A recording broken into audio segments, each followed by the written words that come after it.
personal coach. I also have to devote time after work to study with her. As a chemist? Yes. Yes. And with the so what had to give? Time, sleep. Yeah. Time and sleep. Yeah. We both didn't sleep. We actually had to sacrifice some hours of sleep. Yeah. Does it bother you that sometimes you may not get a lot of sleep? Oh, it does. For somebody in the health space? It does. It does. It does. It does bother me. But she will tell you, I'm fine. I'm fine. Yeah.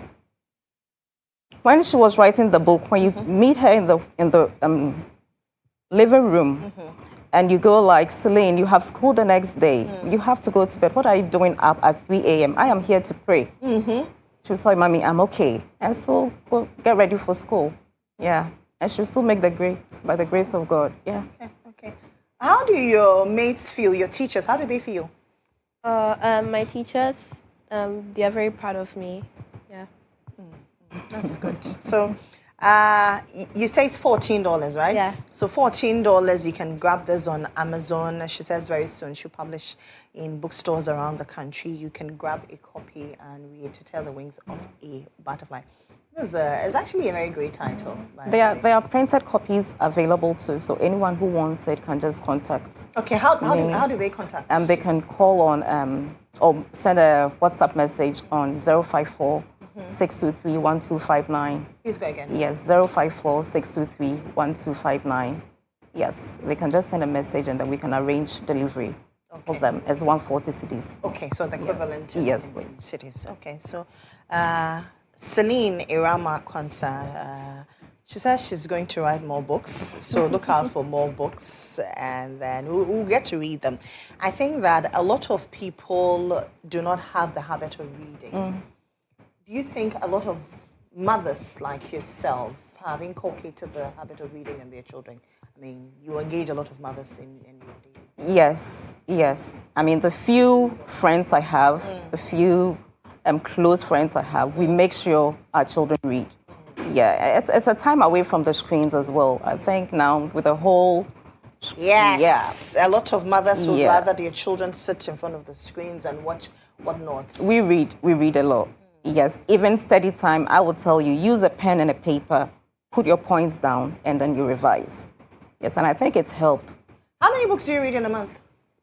I don't really count, but I read a lot of books. We have a tiny library in our house because of the collections of books.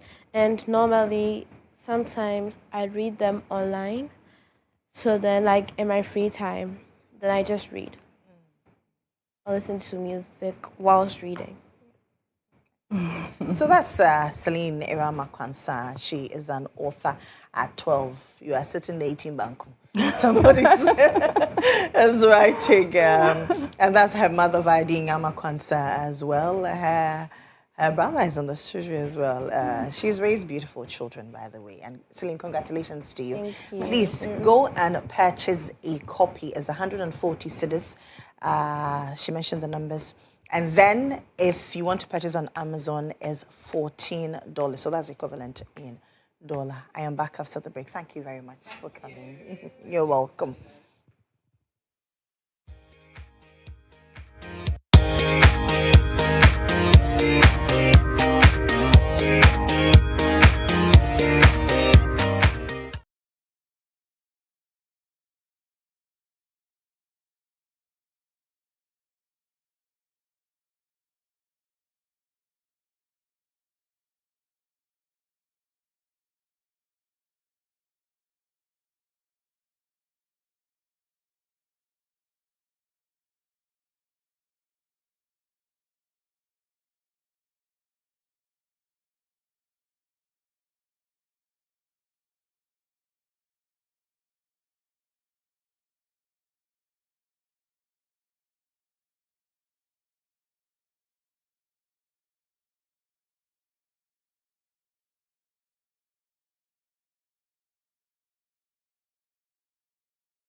Well, we cannot address what we don't measure when it comes to air pollution. So, which is why Lily did mention that there's ongoing work in Ghana. And so the Malawi case is that we need to initially understand what the trends are and what the sources are.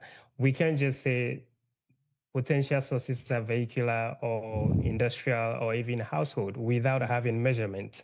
And so when we look at it, the point is air quality or air pollution is not like food, or air is not like food where if you want to eat, you can look at it and select.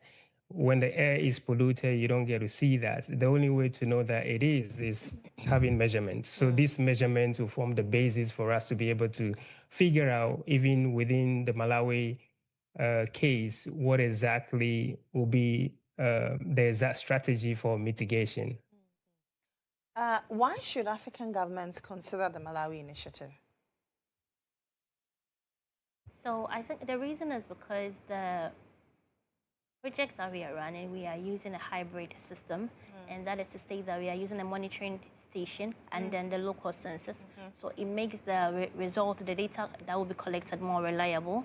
And we are not doing it alone. We have collaborating with the government itself and the University of Mississippi with other professors. So it's more of a collaboration and partnership. So it is safe to say that the result or the data that will be accumulated at the end of the day is reliable. And it is with that data that we will be able to target the main sources of the air pollution and then intervene with the right measures as well. How does one measure if the air is polluted? So yes, to do that, we use monitors. They are made in such a way that there are sensors in them that could trap the particular pollutant in the air.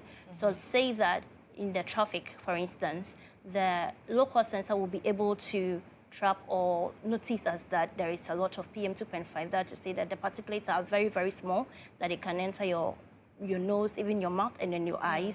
Yes, and so these sensors are what we use to measure the pollutants in the air. Yeah, but then to do that powerfully, we also have the reference grade monitors. So we use that to make sure that the data that will be collected at the end of the day are reliable. Now, Doc, let me come back to you. Are you there?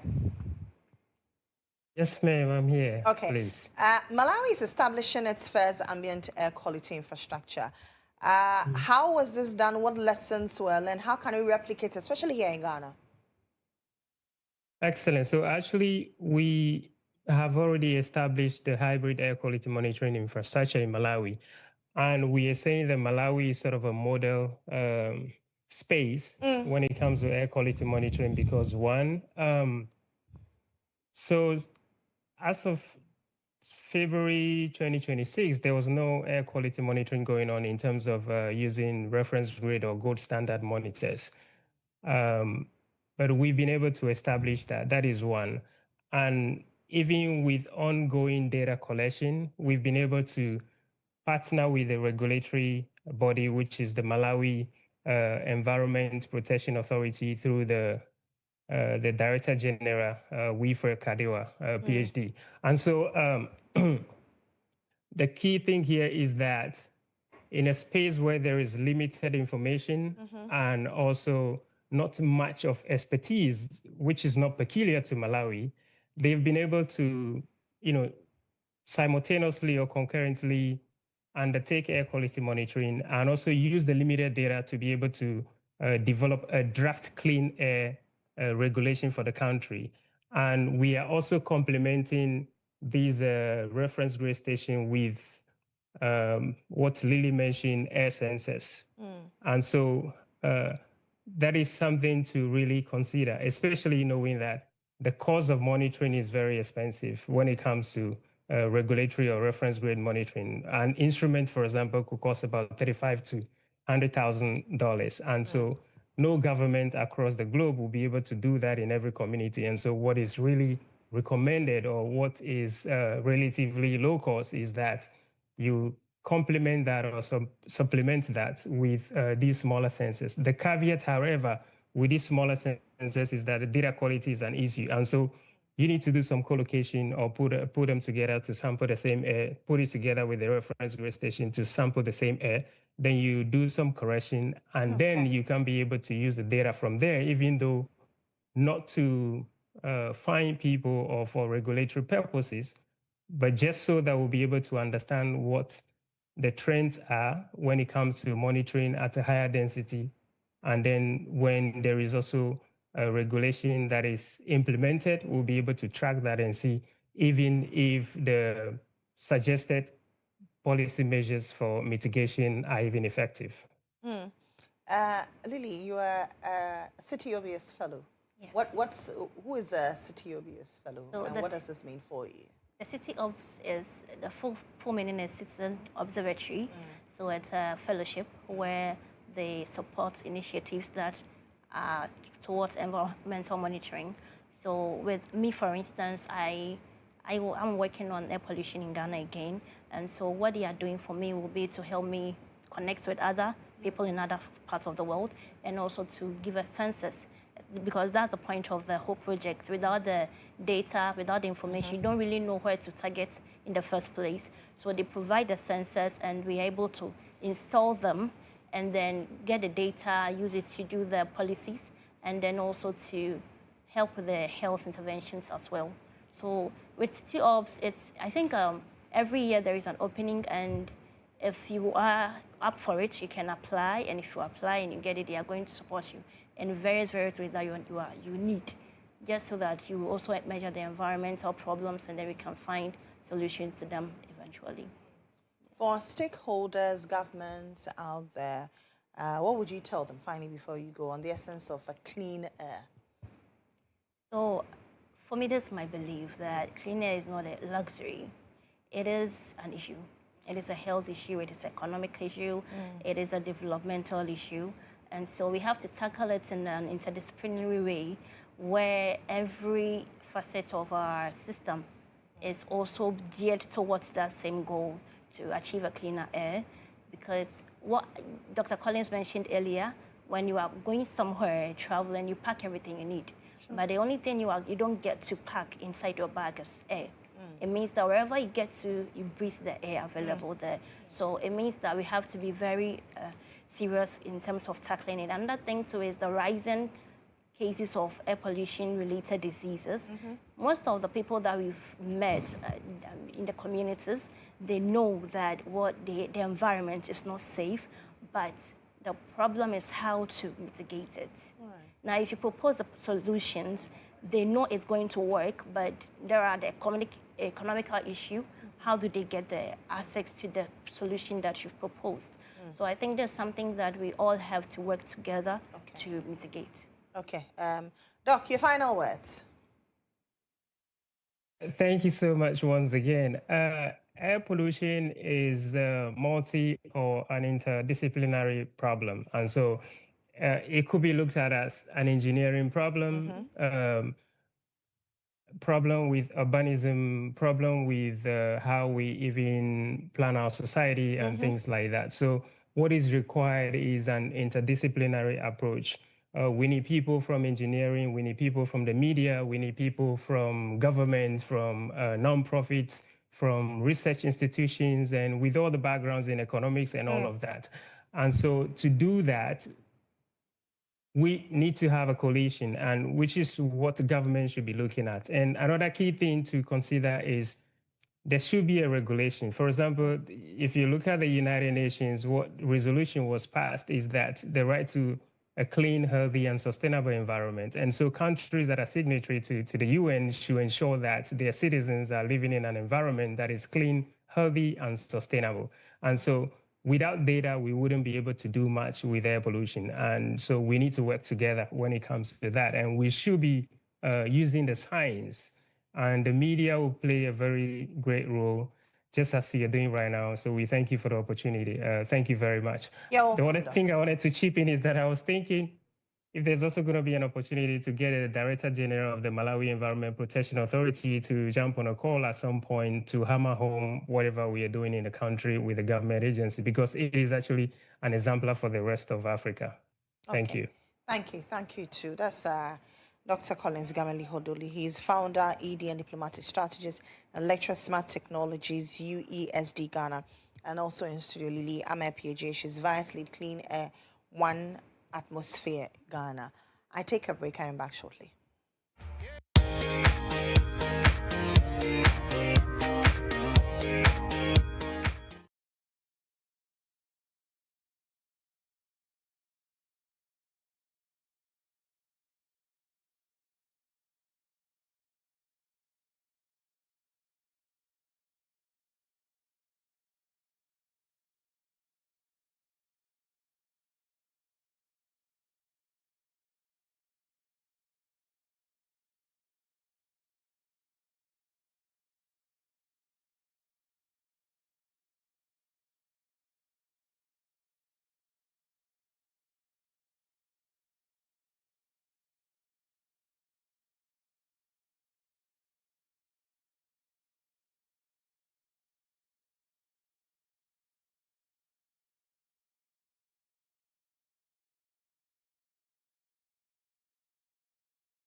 Behind Greater Works.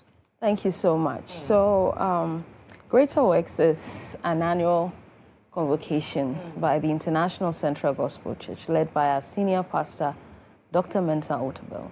And from very humble beginnings, since 1987, I mean, with a decent number of people, the conference started, but being what it is, an initiative and hinged on Jesus' words in the book of John 14, verse 12, where he made a proclamation that those who believe in him will do greater works than he has done.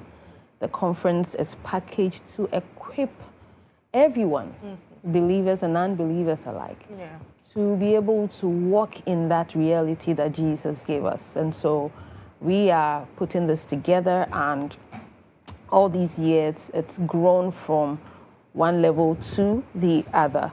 And definitely there's a hunger for God. People are hungry. And so we are just conduits for this. And that is what the Greater Works Conference is all about. Over the years, there's been many, many testimonies for salvation, breakthroughs, deliverances. There's been restoration, healings that people have experienced. And so when you come and you encounter such a thing, you are definitely looking forward to more and more of it. And, you know, it's been like that through the years, and that is why Greater Works is in the offing again. Okay, let's look at this year's conference. What should people be looking out for? When is it taking place? Where exactly? For those who want to come in, is there a means of commuting for them?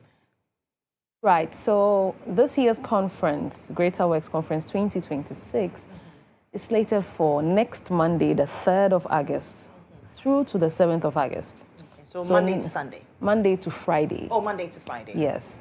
And for the past 35 days, we have been in fasting and prayer as a church worldwide. And today is day 35. We would begin Greater Works on Monday night with a communion service just to end our period of consecration that has birthed many miracles and testimonies already. And so from the Tuesday morning, we would start our Greater Works Conference, and we'll go through the morning session, which starts at 9 a.m. on Tuesday, and then the evening session at 5 p.m. on Monday night, all the way through to Friday, the 7th of August. And on Friday, we'll have an anointing service. Definitely, if Jesus said you're going to do Greater Works, you need empowerment, and the anointing service is prepared for that purpose. And you asked whether there is arrangement for people to commute there. Of course, when you visit gwcentral.org, there is a busing schedule.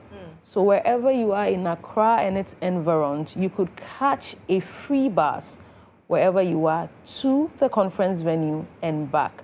The conference takes place at ICGC Christ Temple East, Teshin. So you get to Labadi Beach, you get to the Bush Road Junction, and then you turn on your left. into the Teshin area, and you'll find ICDC Christ Temple there. There is a bus schedule. Buses are scattered all over Accra, but at gwcentral.com, you'll find a busing schedule that would help you. And another good news, you could also order a boat ride at 45% discount for during the time of Greater Works. And so transportation is not going to be a big deal if you would take advantage of the busing schedule and also the discount on boat rides. Okay, let's look at the lineup of ministers and ministrations that will happen at Greater Works 2026. Right. The Greater West Conference, for what it is, always brings together men who are empowered, ministers of God who are empowered, with diverse gifts and the ability to impart our lives. This year's conference, we are particularly excited to receive from voices that are respected worldwide, who have a perspective on God's word that is very beneficial to everyone. And so this year's conference will have Bishop Michael Konko from Nigeria. We'll have Bishop Chido Bismarck coming all the way from Zimbabwe. And then we also have Bishop Pastor Matthew Ashimolowo. Again, we will have Pastor Paul Adefarathine. And then, of course, our conference host, Pastor Mensah Otabil. They will bring us words in season, apostolic teachings, insights, and wisdom. Because if you do greater works, you need wisdom, you need direction, you need insight to know what to expect, what to avoid, and how to even package yourself for this. And also, we will have music ministry. The atmosphere is going to be charged. Music ministry from our own Joe Metal.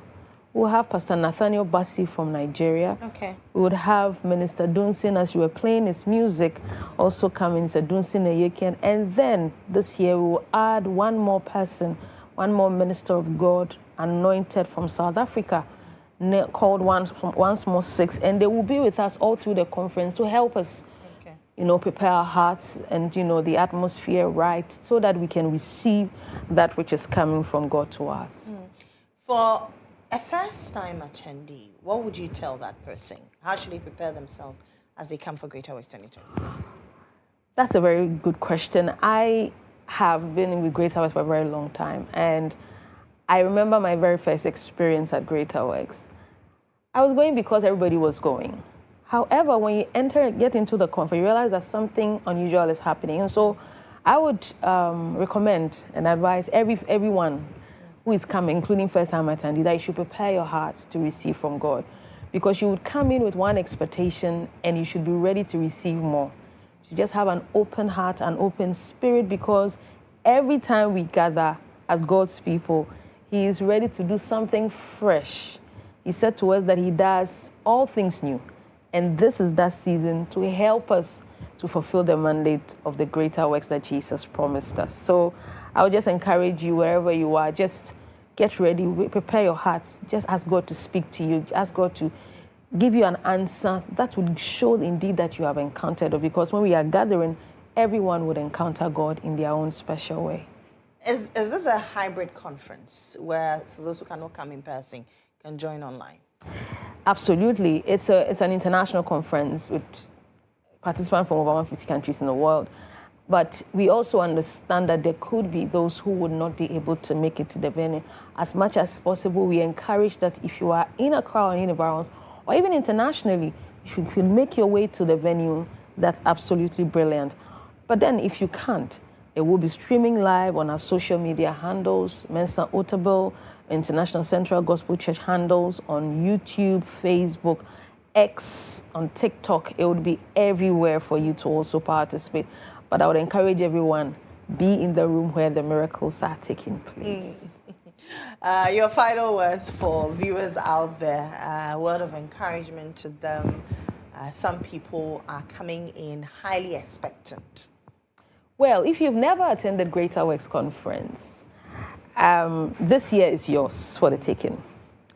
If you've been there before, you should also get ready for more.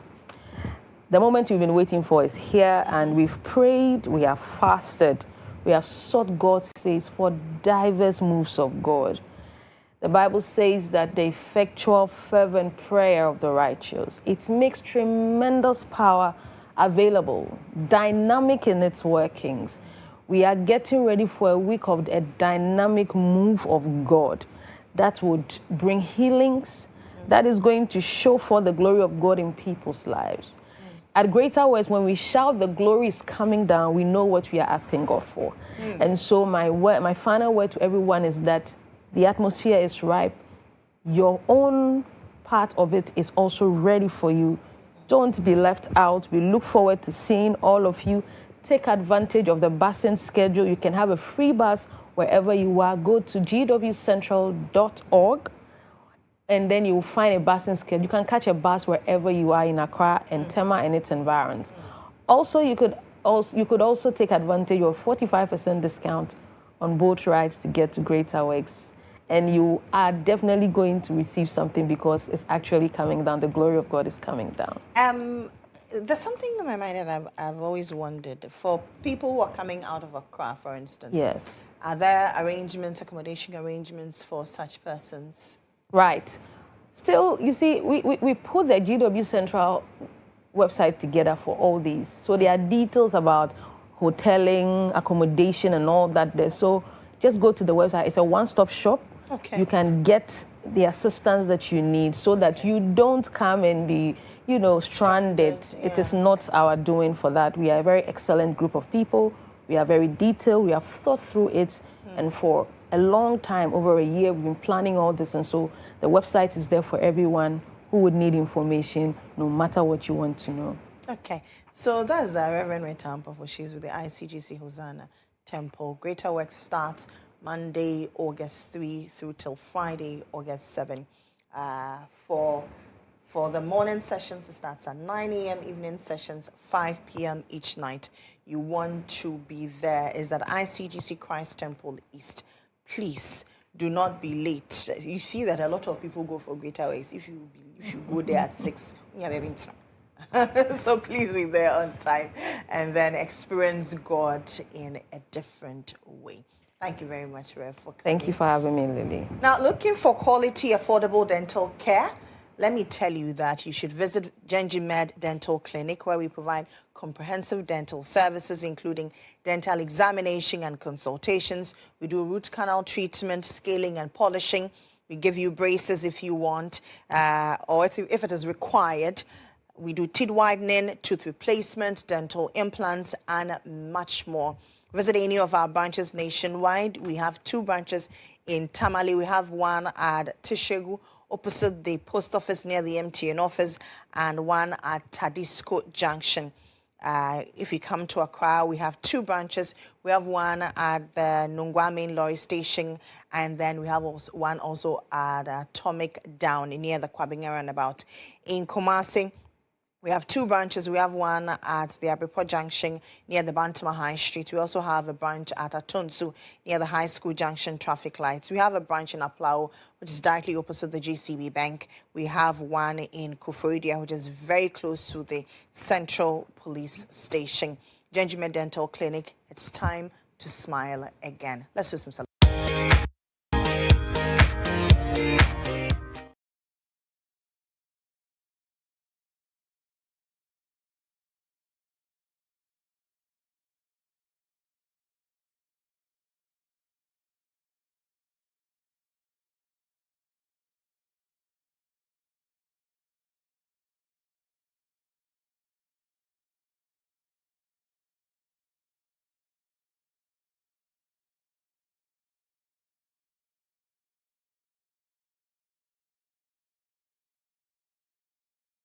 th day of July 2026. Good morning and welcome to GA Today here on GH1 Television. I am Joshua Kodjo Mensah and I am Awisi Dede Jange. Good morning to you. Dede, I hope you're doing well. I am fine. I slept well yesterday. I mean, the Supreme Court's ruling really made me sleep well. Hey, you slept well. I mean, people are still battling with the issue with light because we had to be on gen set throughout the night. Me and too. Charlie, it's not pleasant. For those who were sleeping in the darkness, it's quite a worrying situation.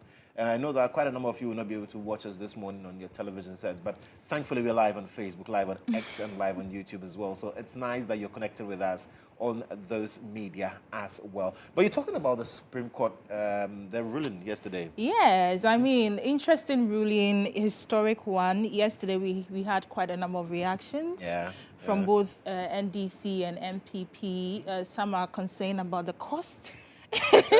Some, Rashid Tanko also said that the party was ready if they were asked to start even tomorrow. So I mean, definitely in the show we would have conversations about how the whole thing means for both political parties, because honestly yesterday the reaction was overwhelming. Overwhelming. And I'm asking myself, so is this going to reduce the cost of elections for the parties, or it would see an increase? Some of them believe that it would actually see an increase, because that's huge number. Well, and the other argument is that, well, now you can't pay every single party member. Yeah, the votes buying issue. But there's also another conversation about what we classify as votes buying.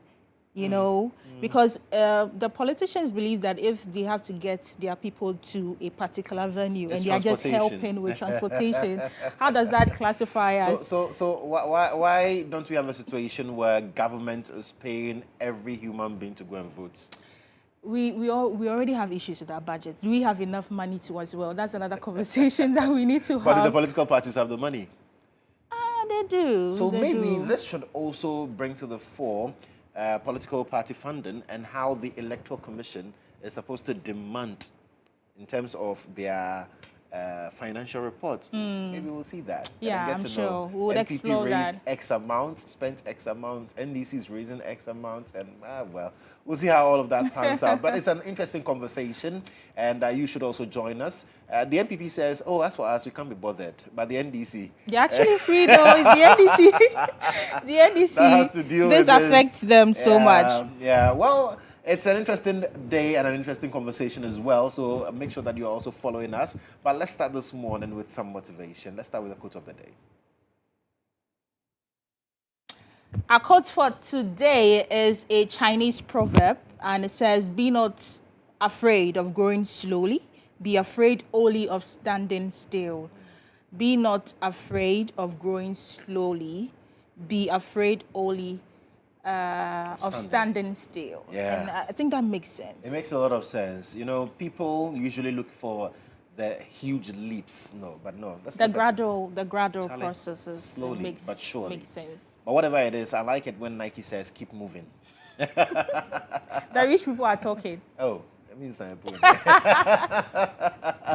Well, it's a Thursday, and one of the reasons why I love Thursdays is because we get to relive the moments when I was growing up as a young boy in La, the beautiful community of La, with some good music. And so let's give you our throwback video of the day.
properly. I'm telling you.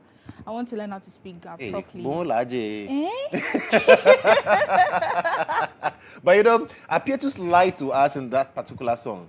All the things he said, what did they have any meaning? And I mean, come on, behave yourself. It's fun of doing that as well. We really can't hear what he's trying to say. Yes, but this song was really a hit way back. It was. Big shouts to Papi and the 5-5 gang, you know, like Adabraka. Yeah, they put Adabraka on the map with this one. Anyway, so you're welcome back to the show. It's time to take a look at what the papers have been saying this morning. And this one is from the Dispatch. Let us heal old wounds and unite for victory in 2028. And this is from Afoko. Africa's mineral boom must not become resource scarce. And group heads to Supreme Court to enforce ban on consumption of dog and cat meat in Ghana. Oh my God. They should move back. What is that? I mean, I'm really looking forward to that. I'm really looking forward to that. The cost of winning a parliamentary seat in Ghana rose by over 3,000% between 2012 and 2020. And that is by Professor Prempe. So, yeah. Yeah. Well, the National Enquirer this morning has the banner headline, Government Commits to Enforcing New EPA Act 1124. That's according to the Minister for Lands and Natural Resources, Emmanuel Amakufi-Boa. There's also Youth Ministry launches Youth Month. NACOC, Navy, deep in anti-drug partnership.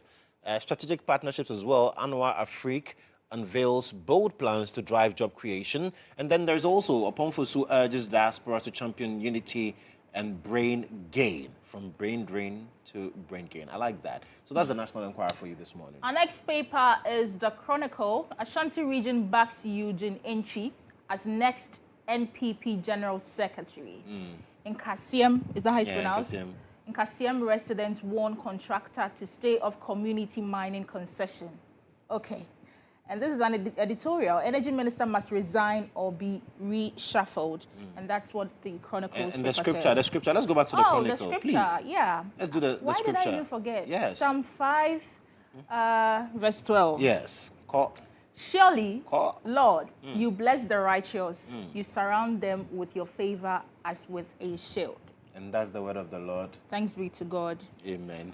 The Daily Guide newspaper this morning, deep freezer, TV, cash, board eggs, party delegate system banned. Oh, Charlie. No kusianimeko. Anyways, court holds Kodjo Kantanka burial. I mean, I have my own take on this whole thing. Listen, the man has lived a life. Let him be in peace. But some way, somehow, you know, there are billboards all over the capital. In fact, I'm sure even in Kumasi, announcing his funeral this weekend. Now, there's an injunction on it because his children are not on the same page. Kodjo, they say lie. Anyways, Ghana must export mining innovation, not just minerals, according to Alhaji Ali Ibrahim. Vanyeboa jailed 85 months in U.S. over $10 million romance scam. Every week, new jailing. OSP has power to prosecute, according to the Supreme Court. Now, this ruling or this decision of the Supreme Court is quite problematic. Why do you think so? We've not argued about whether or not the OSP has power to prosecute. But then the Supreme Court says, yes, OSP has power, but then the Attorney General also has power to decide to enter a nolle prosequi. Yeah. But that's what the law says. That's what we know. And anyways. I know, right? That is it with the Daily Guide newspaper. Our next paper is Daily Graphic. And it says, internal party elections, Supreme Court bans delegate voting. Interesting ruling yesterday. Ghana, Gabon deepen ties. President accept reciprocal visit invitation. Facts behind MIIF's solid performance. OSP has delegated authority to prosecute. The story you have issues with. Yeah. So that's it for the Daily Graphic. That's all. Okay. And that's all for the papers And that's all we have for you for the papers today, this morning. Joshua. Yeah, definitely. And so we'll be Taking a break now. When we return, we're having a conversation with our guests on the raging issues, including the Supreme Court's decision on party delegate system. Party says no delegates. So if you feel yourself that, Charlie, you're a delegate and now you'll be getting things, Charlie.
Says she's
Well, thank you so much for staying on with us. It's a beautiful Thursday. And I told you one thing I like about Thursdays is the fact that we get to relive old moments. And while the video was playing, I was looking at Kodjo. Kodjo, yeah. My brother, Kodjo. Yes, how does it feel? What's your green army? You had to go there, right? Oh, no. I want to appreciate your suit. It's actually very nice. Thank you. Green, Thank you. Green army. Hey, Obed Kingaglo, wait there, you know, I'm actually emceeing a program that has to do with health. So I decided to go, green. Okay, yeah, because health. of the vegetation we have. Yes. And health is generally green. Health is generally green. Health is green. Yes, so I'm joining NDC is also green. My health is green. I like that. A healthy party. Yeah, I'm very blue. Yes, the blue army. And so people also look at it as the we just add a bit of light to your socks and then it's red and blue. But it's good to have you in the studio this morning. You're doing exceedingly well. Thank Congratulations on all that you do. I mean, being a journalist is not a joke. People think you just come appear on TV and you start asking questions. Yeah. You know, the days and the nights that you commit to research and to make sure that the show is what it is. It's not easy. So congratulations. You're doing a very, very good job. Right. Honestly, you're doing a very good job. Thank you. I'm a critique of journalism, because I believe when we talk about the fourth estate of the realm, it is not just by word of mouth. Yeah. You know, it contains in my view, the very soul of protecting our democracy. And so if you are able to discharge that obligation with ease and with candor, with such grace, then you're doing something good. So I appreciate you for that. Kwame Owusu Danso, he's a private legal practitioner and also the executive director of Lands and Mines Watch. And he's not here alone. You love what you're doing, right? Lands and Mines Watch. Yeah. I've been seeing your works. Yeah. We'll see more from that. Yeah, absolutely. And we also have Professor Titus Bayo. He's the Member of Parliament for Lambusi and also the board chair of Kolebu Teaching Hospital. Prof, nice to have you this morning as well. I'm glad to be here. Right. To be with my friend again. You know, we are twinning. Yes. My socks and his tie. I said, even though he's blue, his blood is not blue. He doesn't bleed blue. No. That's why he's still a very, very good friend of mine. And I know him. He's always babbling with very great ideas. And Kwame has a lot to offer this country. Absolutely. And I know that he will birth all of them to the benefit of generations. Yes. And nice to be here again. Absolutely. It's a very tiring morning for all members of Parliament. Yeah. Long hours. Yes, we'll have 2 continuous days that we leave the chamber around 1 a.m. Wow. Working in the interest of Mother Ghana. And we have to be here this morning. So we'll see how it goes. But how's the constituency? Oh, constituency is doing good. He will be the Mugabe of Lambusi, Constituency is looking good. It's a farming season for us. The rains they delayed a bit in coming. They've started, and now people are working out to make sure that they make the most of it. Right. We have a few challenges getting fertilizer to everyone. Some free distribution of fertilizer from government is in. Obviously, can't reach everybody, and so we are trying to manage all of that. Right. And around this time, what can we say? We are trusting God. I was in constituency for some time. It's part of the reason why we've been here for a while. Yeah. We went to do some community activities. We went to give us some free school uniforms to girls in particular, because we have attendance of girls dropping. Okay. While nationally it's increasing, and the balance when you go to tertiary, girls are even becoming more. We didn't want Lambusi to be left out of that. So we distributed about 500 school uniforms to basic school girls. That's good. And then they were really excited. And I think those are the aspects of this whole enterprise of politics that gives me joy. Right. When you see someone isolated because her dress is torn, she's not wearing a uniform, some go to school in mufti, and then it has a mental effect on them. Right. And then when you give them new uniforms and they are so excited to be with their colleagues, it's priceless. So I think in all, constituency is good, and we're trusting God. Fantastic. Yeah. Well, talking about constituency, now we are told, according to what the Supreme Court said yesterday, that no more delegate system. Party members should be allowed to vote once it has to do with national, the election is national in nature. So when it comes to the MPs, when it comes to the presidential, for the parties, every member in good standing should be allowed to vote. So that we do not, some say this is a win for us because it's going to deal with the issue of vote buying and all that we've seen in the past. I don't know what your position on the matter is. Well, so I would say that we appreciate the Supreme Court for their decision. First of all, my party is not opposed to this decision. The NDC has practiced this before. We did that in 2015, where we allowed everybody to vote. And if you compare us to our colleagues on the other side, our electoral college is even larger. We have been doing 9 people in each branch compared to they who have just recently moved to, I think, 7 or something like that. We do like 4 or 5, and they've just added on to about 7. So, and we've practiced this before. It came with some challenges. The principle is generally good in that it's a larger electoral college and probability of making a very good decision from a larger number, I think, is more than fewer numbers. The probability of influencing people is expected to be minimized. So in general, I think it's a good principle. But I see some operational challenges. It's going to come with an increased cost of running these elections.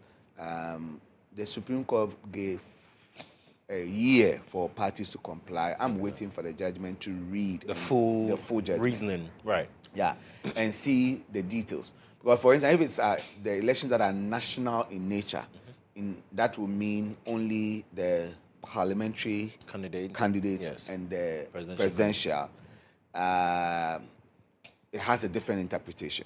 If it comes to internal party elections like electing branch executives, it also has a different interpretation, or constituency executives. If it is these two, that is parliamentary primaries, presidential primaries, the operational challenges I see in terms of costs is that it will mean that we are virtually running like a general election in nature at least twice, or maybe even 3 times. Because one, it will operationally mean that if you want to elect a parliamentary candidate, voting must take place in all the polling stations. Because as it is today, we gather delegates to a location. So fewer people to man that election and all of that. But now it will mean that, for instance, in Lambuse, 81 branches, all 81 places will have to conduct the election because you can't move them to a place. You can't even attempt an electoral area, because if you do an electoral area, people will travel far distances to come there and vote, and voter turnout is going to be low. So if you are doing that to select your parliamentary candidate, you do the same thing to select your flag bearer, and then you virtually rerun an election in all the polling stations for the general election. That is a lot of cost. And if the internal one is going to be supported by government or is going to be borne by the parties, those are all things that we have to look at the details. But the general principle, I think I have no doubt that, one, it will minimize the issue of vote buying, because it's not going to be very few delegates that, as we are seeing elsewhere, people are carrying motorbikes and all of those things to give to the delegates. And on that score, maybe it will eliminate. But I just hope that it just doesn't rather multiply it. And that's what I want to come to, because there are a lot of people who want to be delegates because of the perks they get when it comes to these elections. And don't you think now the politicians would have to reach a wider That's group what of I was people? coming to. So generally, I mean, my personal opinion is that if you have a little problem and you don't solve the problem and you decentralize the issue, you actually decentralizing the problem. So you have a problem that you think people are influencing elections, they are buying the vote, and you want to cure it. My preference would have been putting mechanisms to cure it on that smaller scale. for instance, make the act of giving things very punitive, and people that are found severely dealt with, disqualified from the election and all of that, if you cure it at that level before you open it up, it's better. But when you open up the issue, when you have not solved it, sometimes you have just multiplied the problem. Because, for instance, if you say all members in good standing, it will mean that every registered member of the party should be dues paying. Yes. Question is, will they really pay the dues? Or the aspiring candidates will have to pay on their behalf? So then where are we going? Yes, you may not have, if you have 36,000 voters, 50,000 voters, you cannot go and give each of them a motorbike. But whatever it is, some spending may go on to get people to come out to vote and all of that. So I will summarize it that I think the principle is fair, it's well understood. There will be operational challenges that we have to look at. Yeah. But I don't believe this alone cures the concept of vote buying. Right. Because even in general elections, by-elections, we've seen people sitting at home saying, if they don't come and give me money, I won't vote. So how do we cure that bit? So you may not see the motorbikes. You may not see the TV screens or fridges or whatever people give. But I dare say that people may spend far more than that, because if you were giving motorbikes to 30 delegates and you have to deal with 40,000 people, you may spend more than how much you have used to buy the motorbike, just giving people something maybe to come out to vote, which in essence should be wrong. So we should tackle the root cause. How do we get the citizens to appreciate that you are electing people to represent you? It is your civic duty, and the person's responsibility to you is his word that he has given you. Is he representing you in Parliament? What contribution is he doing in Parliament on your behalf? Right. How is he advancing laws that will promote your local interests and the national interests? You should judge the person based on that. If he's coming as a president, what is the manifesto that he has come to you with? Then you judge him based on that.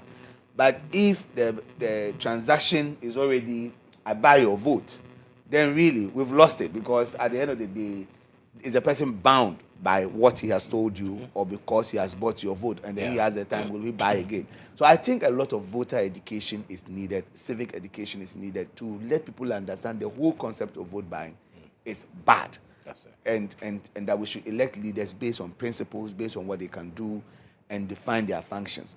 But I would say that I see a significant improvement in our democracy coming in the coming days. Because if this decentralization takes place, and we also have capacity, or we have the constitutional changes that allow us to elect the mayors and DCs and municipal chief executives, gradually we are going to have a situation where the jobs of politicians may be now properly defined. Because as it is today, in any constituency, people have the president and the member of parliament. Yeah. These are the people they hold accountable. Because these are the people they vote for. Exactly. And a lot of the burden is borne by the member of parliament, because I'm John Mahama to the people of Lambuse. So whatever John Mahama has not done, I'm the one they will see, because I represent him there in a way. Even though technically he's represented by his district chief executive. Yeah. You represent the party. But the people will not see that. You get it? So when we let the people have the opportunity to also vote for the district chief executives, and then everybody has the opportunity to vote for their member of parliament, and jobs become clearer on what is expected of everybody, and we add civic education to it, I think our democracy will become cleaner, it will be better, and it is for the betterment of us all. Absolutely. Kwame, yeah, I'm sure you've also been critically looking at this decision and the fallout in terms of the reactions. I remember yesterday we spoke to the NDC's Deputy Director of Elections. He says if elections were to be held today, the NDC is prepared to go this way.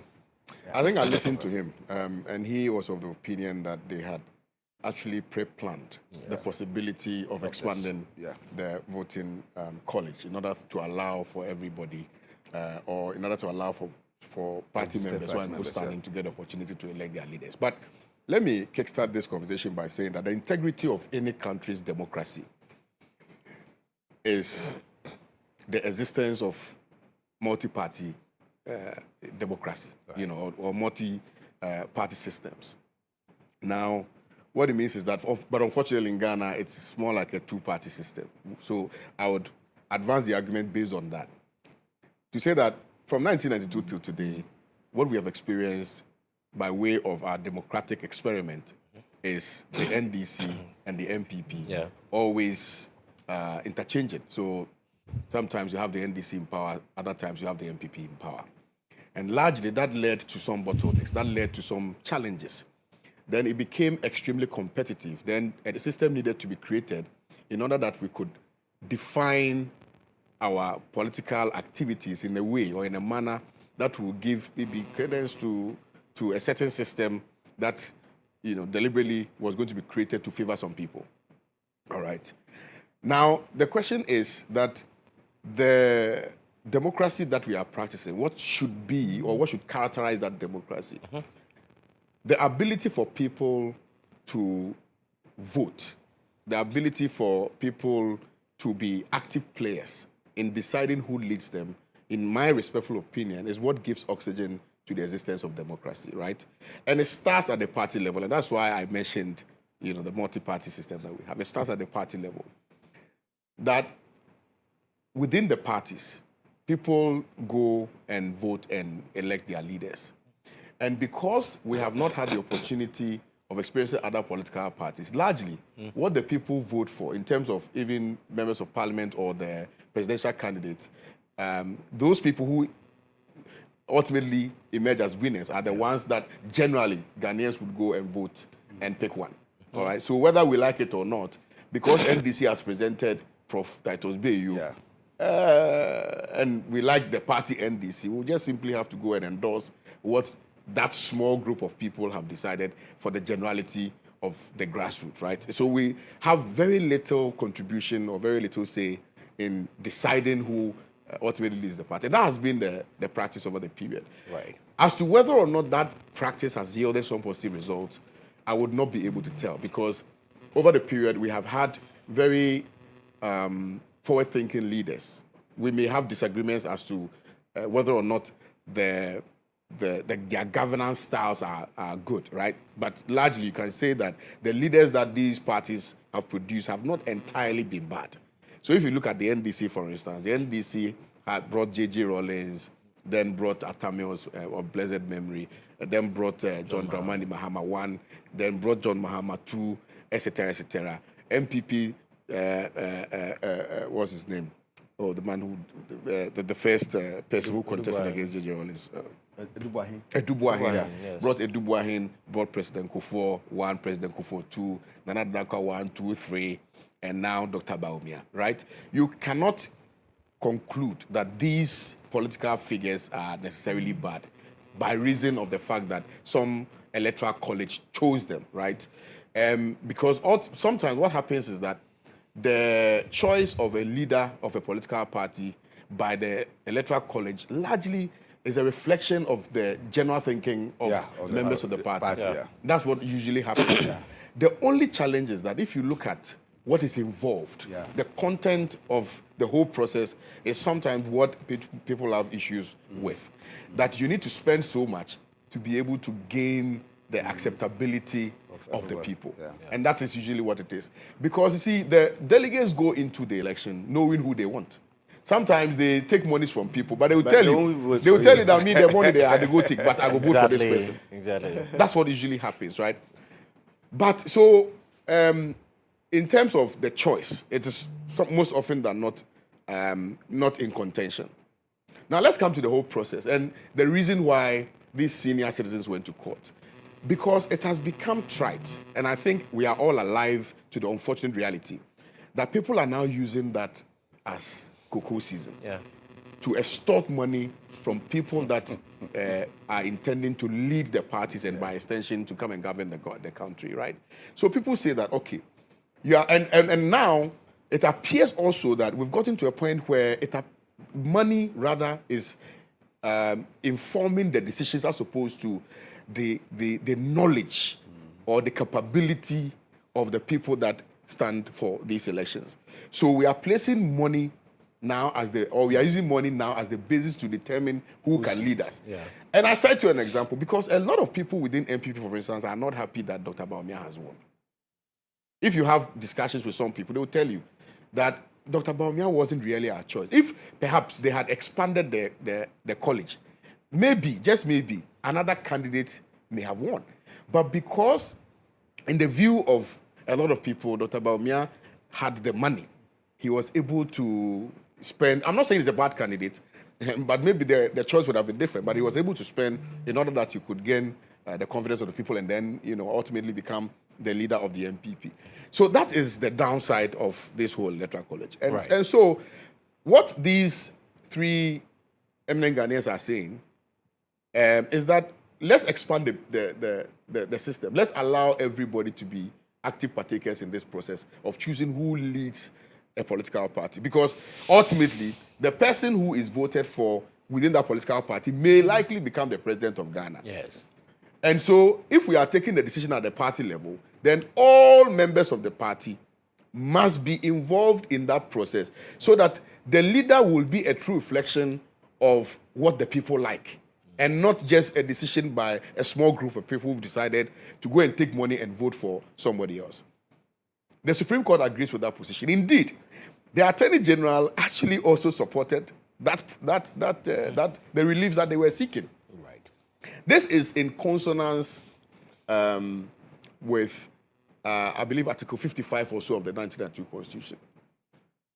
That universal adult suffrage must be universal adult suffrage.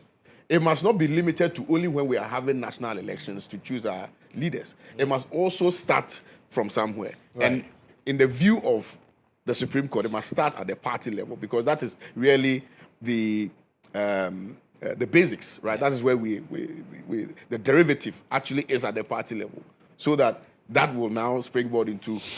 So that is what it is. But what it does really, Kodjo, is that it is going to sanitize the system. Okay.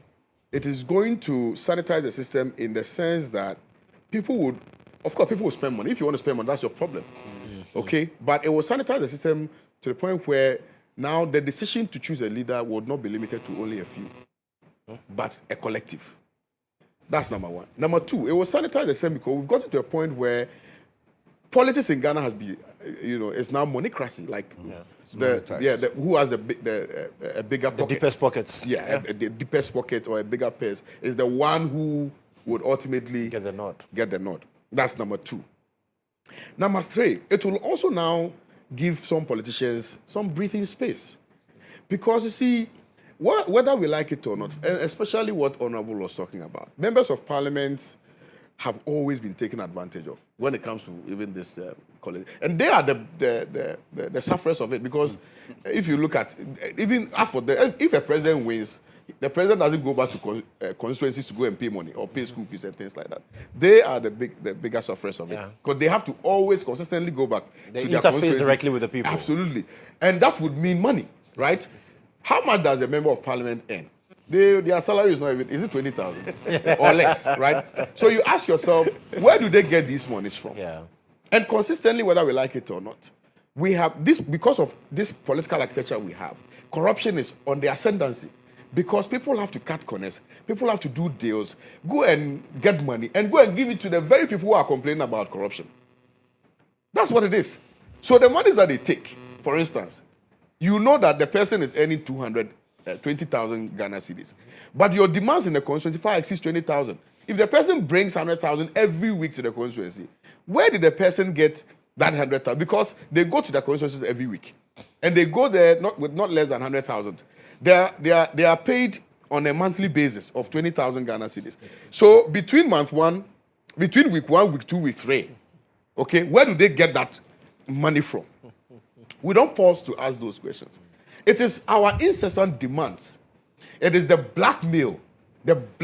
blackmailing politicians that lead them to do some of these corruptible acts, which invariably affects the forward march or the development of this country. Right. So I'm saying that all of these things will ensure the removal of the bottlenecks which there exist, which bottlenecks have operated or have existed within, within a certain time frame, for which reason, in terms of development, we are even trailing, right? This will ensure that development is brought to the people. This will ensure that not just a few, but the majority of the Ghanaian people will benefit from the democracy that we have all decided to embark upon. Democracy must not only benefit a select few. Democracy must benefit the generality of the Ghanaian people. This is what we have decided to do. And we must ensure that we stay committed to practicing the tenets of it in order that all of us will benefit. Right. For me, this decision is a welcoming one. And if now that they have expanded it, if you want to go and spend money and pay 100,000, 200,000 people, well, that's your decision. It's not even feasible. That is the point. That's your decision. The electoral... And there's this unfortunate issue that's coming up flowing from the decision. And I heard Gary Nimako. It's quite unfortunate pontificate, or rather ask a question to which I know he has an answer. That, but where our political parties going to get monies to fund these things? Exactly. Okay.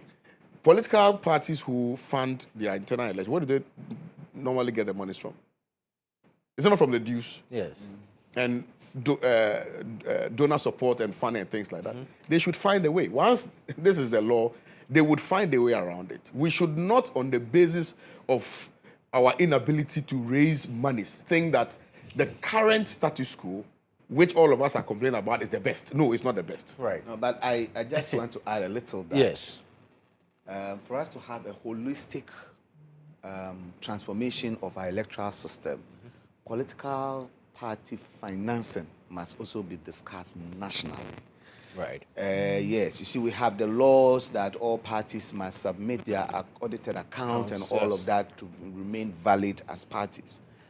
But in countries where you really want to make sure that things are not monetized, the state must involve itself in some political party financing. Because he who pays the piper determines the tunes. So if you do not take part in it, then it becomes a challenge. Because, for instance, if you leave it to, say, the dues will be helpful, because we are talking of people in good stand, which means that whatever dues has been determined has been paid, and that will be used to run it. But I think the state should be interested, and the state should look at avenues where the state can come in and control the process in a way, so that it's not just left to the parties to determine how to raise their funds because, alone. For instance, if a political party says, okay, look, to conduct election in 40-something thousand branches in the country or polling stations in the country is going to cost me $1 billion, and therefore, to be in good standing, you have to pay a dues of X amount to be able to vote. We will come back to the situation where very few people may be able to vote because they will not have been paid the dues, or somebody else then pays that dues on their behalf, and whoever pays that dues indirectly is determining who they exactly. Get to so we should find a way of who is properly registered as a political party member. With our national identification system coming in, it should be possible for anybody to have a party card of this party and that party. You must have a pure political ideology where you belong, and the state should be play a role to sanitize the system and support somehow. I think that state involvement is still necessary. Talking about state involvement, I've seen people also pontificate that, listen, maybe the Electoral Commission should take that burden. When people are registering for their names to be captured in the electoral roll, they should indicate which party they belong to, so that at least the political parties can get that database and not have to do that on their own. Yeah, so it has its merits and demerits, and we also have to look at the constitutionality of it. But if we are doing that, then options, it should be optional, where people will tell you voluntarily, I am aligned to this party at this moment, and people have the chance, the opportunity to change their mind. Even on the day of elections? Yes. And they can then decide also that, okay, look, I don't belong to any party. I'll decide based on what happens. I think the parties maintaining a valid register is also useful.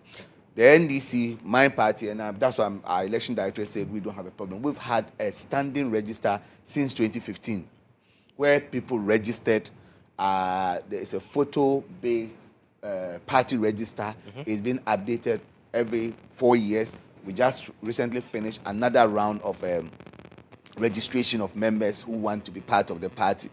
So that system must be maintained, must be sanitized, and we know who our genuine party members are. Right. If the Electoral Commission want to come in with that suggestion, it's something that can be discovered. We really have to look at the constitutionality of it, because people who want to volunteer to be part of a party or not be part of a party. No one should have to make a choice because they are registering. And how can they change their mind? All are questions that can be asked, because today someone can decide to be in the NPP. But after seeing what is happening, can decide to change their mind. I think we should have a system linked to our national identification system where people can make a choice of where they want to belong. Right. Definitely some commitment from them to show that, yes, I'm a part of this union, even societies, associations, we pay some dues to be in good standing. So some commitment to show that you really want to be part of it should come from the person. But I'm saying that not to monetize it so that the parties then look at, okay, how much will it cost me to run this election? Based on that cost, let me charge this as dues. The state should be interested in how those elections are conducted. Right. For instance, the Electoral Commission, which conducts these elections, can be financed to help conduct the election. So if the electioneering process is part of the EC's budget, so it's not the political party organizing that, but maybe the party will do mobilization and all of that to get people there, that's a different thing. Right. Ballot printing, who takes care of it, and all these things should be discussed. But in generality, I think the eminent persons, including my own teacher, Professor Frimpong Boateng, that took this into the Supreme Court, have done this nation some good. The Supreme Court, our learned justices have sat down, considered everything, and taken this decision. Right. It will take time for us to see it all, but I'm saying that we need a lot of civic education for people to be assertive, for this thing to give us the dividends we need. Kwame, I'll give the final word on this. Yeah, I mean, I think asking the Electoral Commission or asking for people to declare their political leanings, when registering, I think will be stretching it beyond the logic of practicality. Because I think what makes the election beautiful is the uncertainties that surround same, right? So I would not vote. That would have far-reaching consequences. And in our political dispensation, where it has become clear to all of us that none of these political parties trust any electoral commissioner at a particular point in time, one would be afraid whether the EC would even sell the data to the political parties, and they can even determine beforehand who has even won the election, etc. I think that we ought to, for that one, I would not want to encourage that. Right. But beyond that also, which is why the parties organize their internal registration and re-registration exercises, right? Yeah. This is another data collection tool. Yeah. To be able to also know the numbers or the following that they have at a point in time. And so that going into an election, they can even decide that, okay, traditionally we have about, let's say, 2 million, right? And to be able to win an election, a general election, you need about maybe 3 million. How do we then get the 1 million in addition to the 2 million that we have in order that we can win the election? So internally they do all these things. What I think should be should characterize this whole exercise going forward. Like you said, civic education is very important. But I think we need a lot more education, even beyond the decision of the Supreme Court. In terms of even the conduct of elections itself. The significant roles of the populace, the Ghanaian people, right? The power that they wield. And the fact that that power must not be sold. That power must not be bought. That is a very expensive power. Like, for instance, they say, how much can you sell your life for, right? Yeah. You cannot quantify it. You can't buy it. This is the power of the thumb. And that thumb should determine who would ultimately, change your fortunes, or who would ultimately further advance your aspirations. Those are the two critical issues that we must always consider when we are even going into an election. We have to have broader conversations. We have to be truthful with ourselves. And in concluding on this matter, I want to plead with the Ghanaian people that in as much as we value the duopoly, whether we like it or not, it's a two-party system, in as much as we value them, right? And it was quite laughable when I saw, as part of the defendant, I saw CPP. I said, hey, CPP there.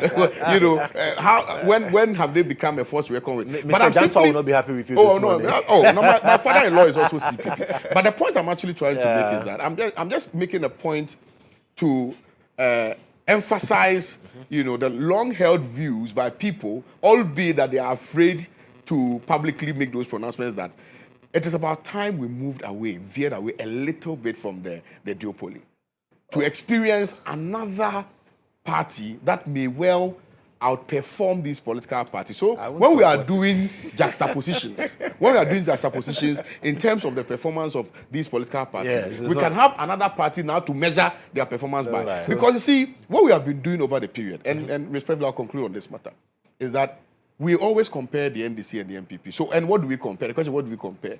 Right? Whether we like it or not, we compare failures and performance. And usually the performance and the failures, we pitch the parties against themselves. So let's say CD to dollar was maybe, let's say 15 Ghana cedis, right? Which is very terrible. When NDC comes and is able to bring it to 14, NDC has performed better. But in terms of the value, there's nothing to write home about. Are you following me? Right. When, let's say, we are able to bring inflation down to, now it's about 5.3%. Yes. Right? The question is, can it go any lower? If it is yes, then it means that 5.3 compared to 23.7 is better. But if maybe another political party had the opportunity, they could have brought it down to, let's say, 3 or 2.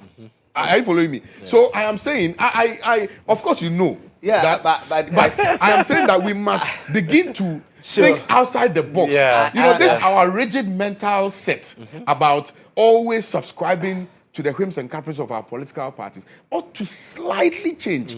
Because we are going, if the future is bleak. We don't know where we'll be. I think so we must begin to have the uncomfortable conversations. I agree with him to some extent. Right. I think that let's see what this mass decentralization brings out. Let's see how it helps these political parties to give us the best of candidates. I am not opposed to any group coming up. I'm not opposed to any party coming up. But really, if you go around the world, for the type of democracy we have chosen for ourselves, those that practice this type of democracy, hardly do other parties survive. But even on the contrary, you've had independent candidates win. Yeah, no, I'm coming. Even in France, Macron was... Wait, so you see, if you compare France to Ghana, then you realize that the political systems are not the same. So we have parties... Look, I was studying in the Netherlands at some point when they had finished a general election. For 6 months, they didn't have a prime minister. But the nation was running as if there was no problem. Because parties have to go into coalition, discuss based on principles, ethics, and all of that to come up with a consensus candidate. For 6 months to a year, they could not produce a prime minister, but things were running. Can that happen in Ghana? No. So we have to discuss whether we want to change. No, you can't say that. I'm coming. We Prof, have to discuss. With respect, you can't say that. No, I'm saying that because you've not experienced that. If we want to do that, then we have to change our entire political system. Right. And decide that we want to go into a situation where we have coalition governments, where parties, but the direction we are going is almost opposite of that direction now. And we are going further and further in this direction. But that's what he says, that we need to break from that. No, then you don't see the possibility. No. It is possible only if then this decision of the Supreme Court is even more it further takes us in a different dimension from where he's going to. Because see, in those countries that practice the system, people register properly to join a political party. Political parties are founded based on some principles. And so they do their negotiations based on those principles. They don't, in many of the places, they don't put up somebody for the whole population to vote for a president or a prime minister.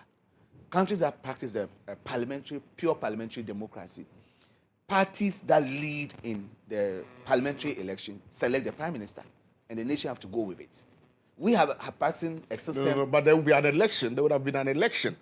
And that election would determine which of the political parties is leading. And then but that election they will is decide. choosing the political party representatives. Yes. And the political parties representatives will not choose the leader. But we are going to a situation where we want everybody in Ghana to choose the leader. That's what this means. No. That we It's should the same expand thing. the It's the broad same base thing. of people that Different together. approaches, the same thing. Anyway, Different approaches, the same. And I'll explain to you if why. I were in his position, I'll argue for this. Different, but no. The reason I'm saying this is briefly, Gary. because if you vote for the Labour Party, Yes. if all of us go into an election, and the decision by the populace is that we want the Labour Party, and everybody goes and votes for the Labour Party, that is electing the Labour Party. So if the Labour Party amongst themselves choose a particular leader to represent the Labour Party, by extension, that leader is representing the voice of the people. Because the people then chose the Labour Party. Going for a Now, what I'm saying is that which we are trying to cancel away. But the delegate system. Hold on. It is not only, hold on. In the last election, Yes. I dare say, that the NDC won overwhelmingly, not on the basis of their following alone. Of course not. A lot of people also voted for the NDC. Yes. Right? Yes. But did they vote in the primaries to elect Mohammed? No. Is that also representational? Okay. So we can have this argument. But I think that I am only simply saying that I am not opposed. Look, I get you. in terms of the I NDC get and the MPP, performance-wise, I will give it to NDC any day. All right? But I'm saying that as a nation, we must be look at ready. Yeah, we must To be have ready. that uncomfortable conversation. I'm just saying that Very well. it's a fundamental shift. We'll have that conversation. We'll make time for that conversation on the third force. We've seen a lot happen there. I beg you. No. I think I may have to build a youth political party. Well, we'll see.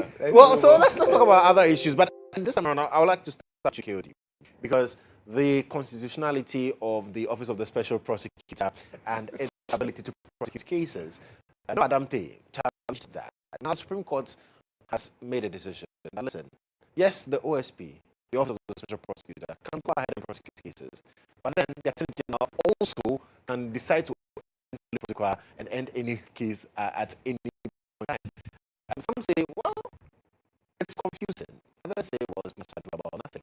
What's your view on this? It will be very hypocritical on my part and on the part of any right-thinking member of this country to assume that they didn't know that this was going to eventually happen. Particularly, you have statutory independence as constitutional authority, and so this is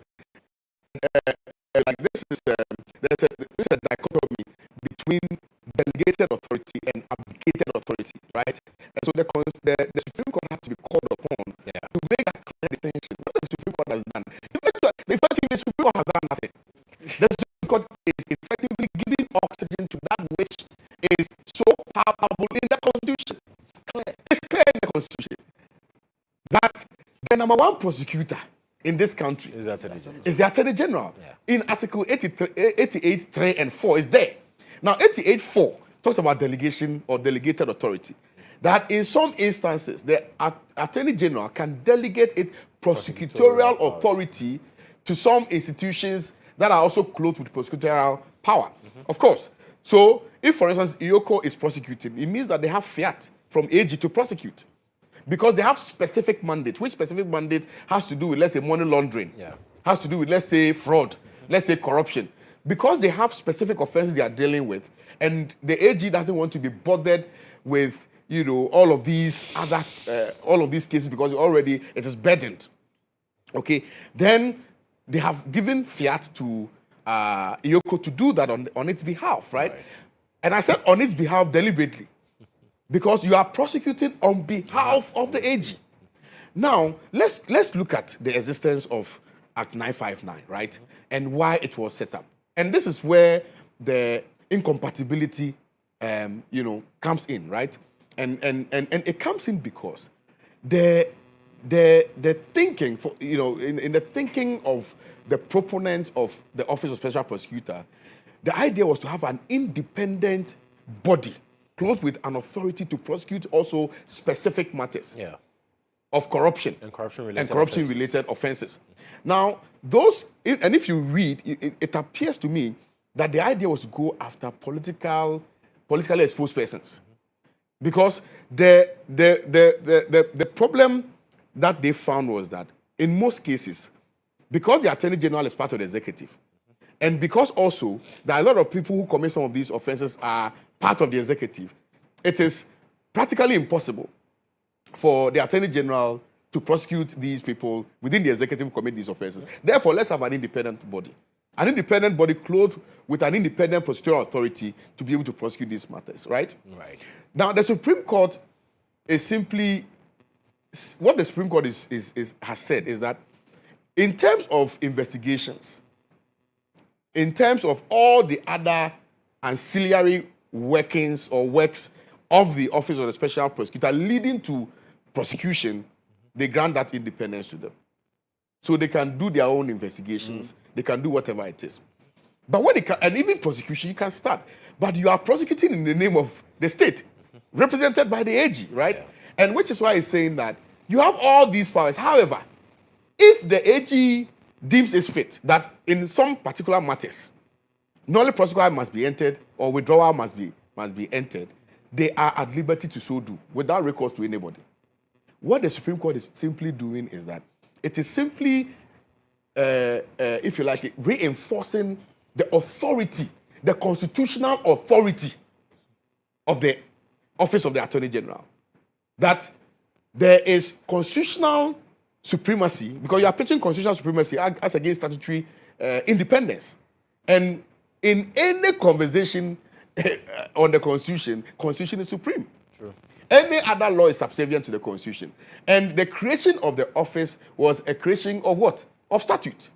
All right? And the statutes are subservient to the Constitution. Therefore, we are just giving oxygen to that which is already. My problem is that, and I believe will be the same problems or views that people may express, that how then do we fight corruption? How then do we deal with politically exposed persons who are engaged in corruption or corruption-related offenses? How would we deal with those people? If we are saying that the Office of the Special Prosecutor must still work towards the AG's, core functions, then how independent are they? Because at any point in time, the AG can step in. Yeah, and discontinue. And discontinue or file a nolle prosequi, which is more powerful than withdrawal and discontinuance. And they cite examples of when the NDC took over. And in the view of some other people, the AG filed nolle prosequi in some of the matters. You filed nolle prosequi because you say that at this material moment, you don't have enough evidence, blah, blah, blah, blah. So that is there. And the evidence is there. So are we then saying that AG at all material times will step in when there are political matters? These are very genuine concerns that people are raising. Right. But in terms of the constitutionality of it, the Supreme Court has done nothing wrong. They just gave oxygen. And as a matter of fact, you go to the Supreme Court for on matters of interpretation when some laws are incompatible with the Constitution, when it is demonstrably clear that on the face of the document that there's some ambiguity, right, and which ambiguity ought to be demystified by the Supreme Court. Then you go to the Supreme Court for interpretation, because they are sui generis when it comes to interpreting any law, and then also the Constitution. So yeah, but on the face of it, really, it was clear. Except that we were fighting it because we still want to have an independent, autonomous body that will deal with corruption and corruption-related matters. Bear in mind that what gave birth to the OSP was what, in my view, right, defined the politics at the time. Because MPP had said consistently without fail that NDC was corrupt, and that when they got the opportunity, they were going to. And that's why immediately they won in 2017. OSP, I think, was in 2019 or so.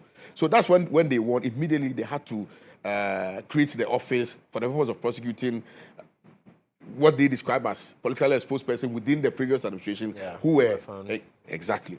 But that didn't materialize. So I don't know about the true independence of the office. I don't know whether then we, in determining the existence of the office, whether because there's another matter before the Supreme Court, challenging even the office itself.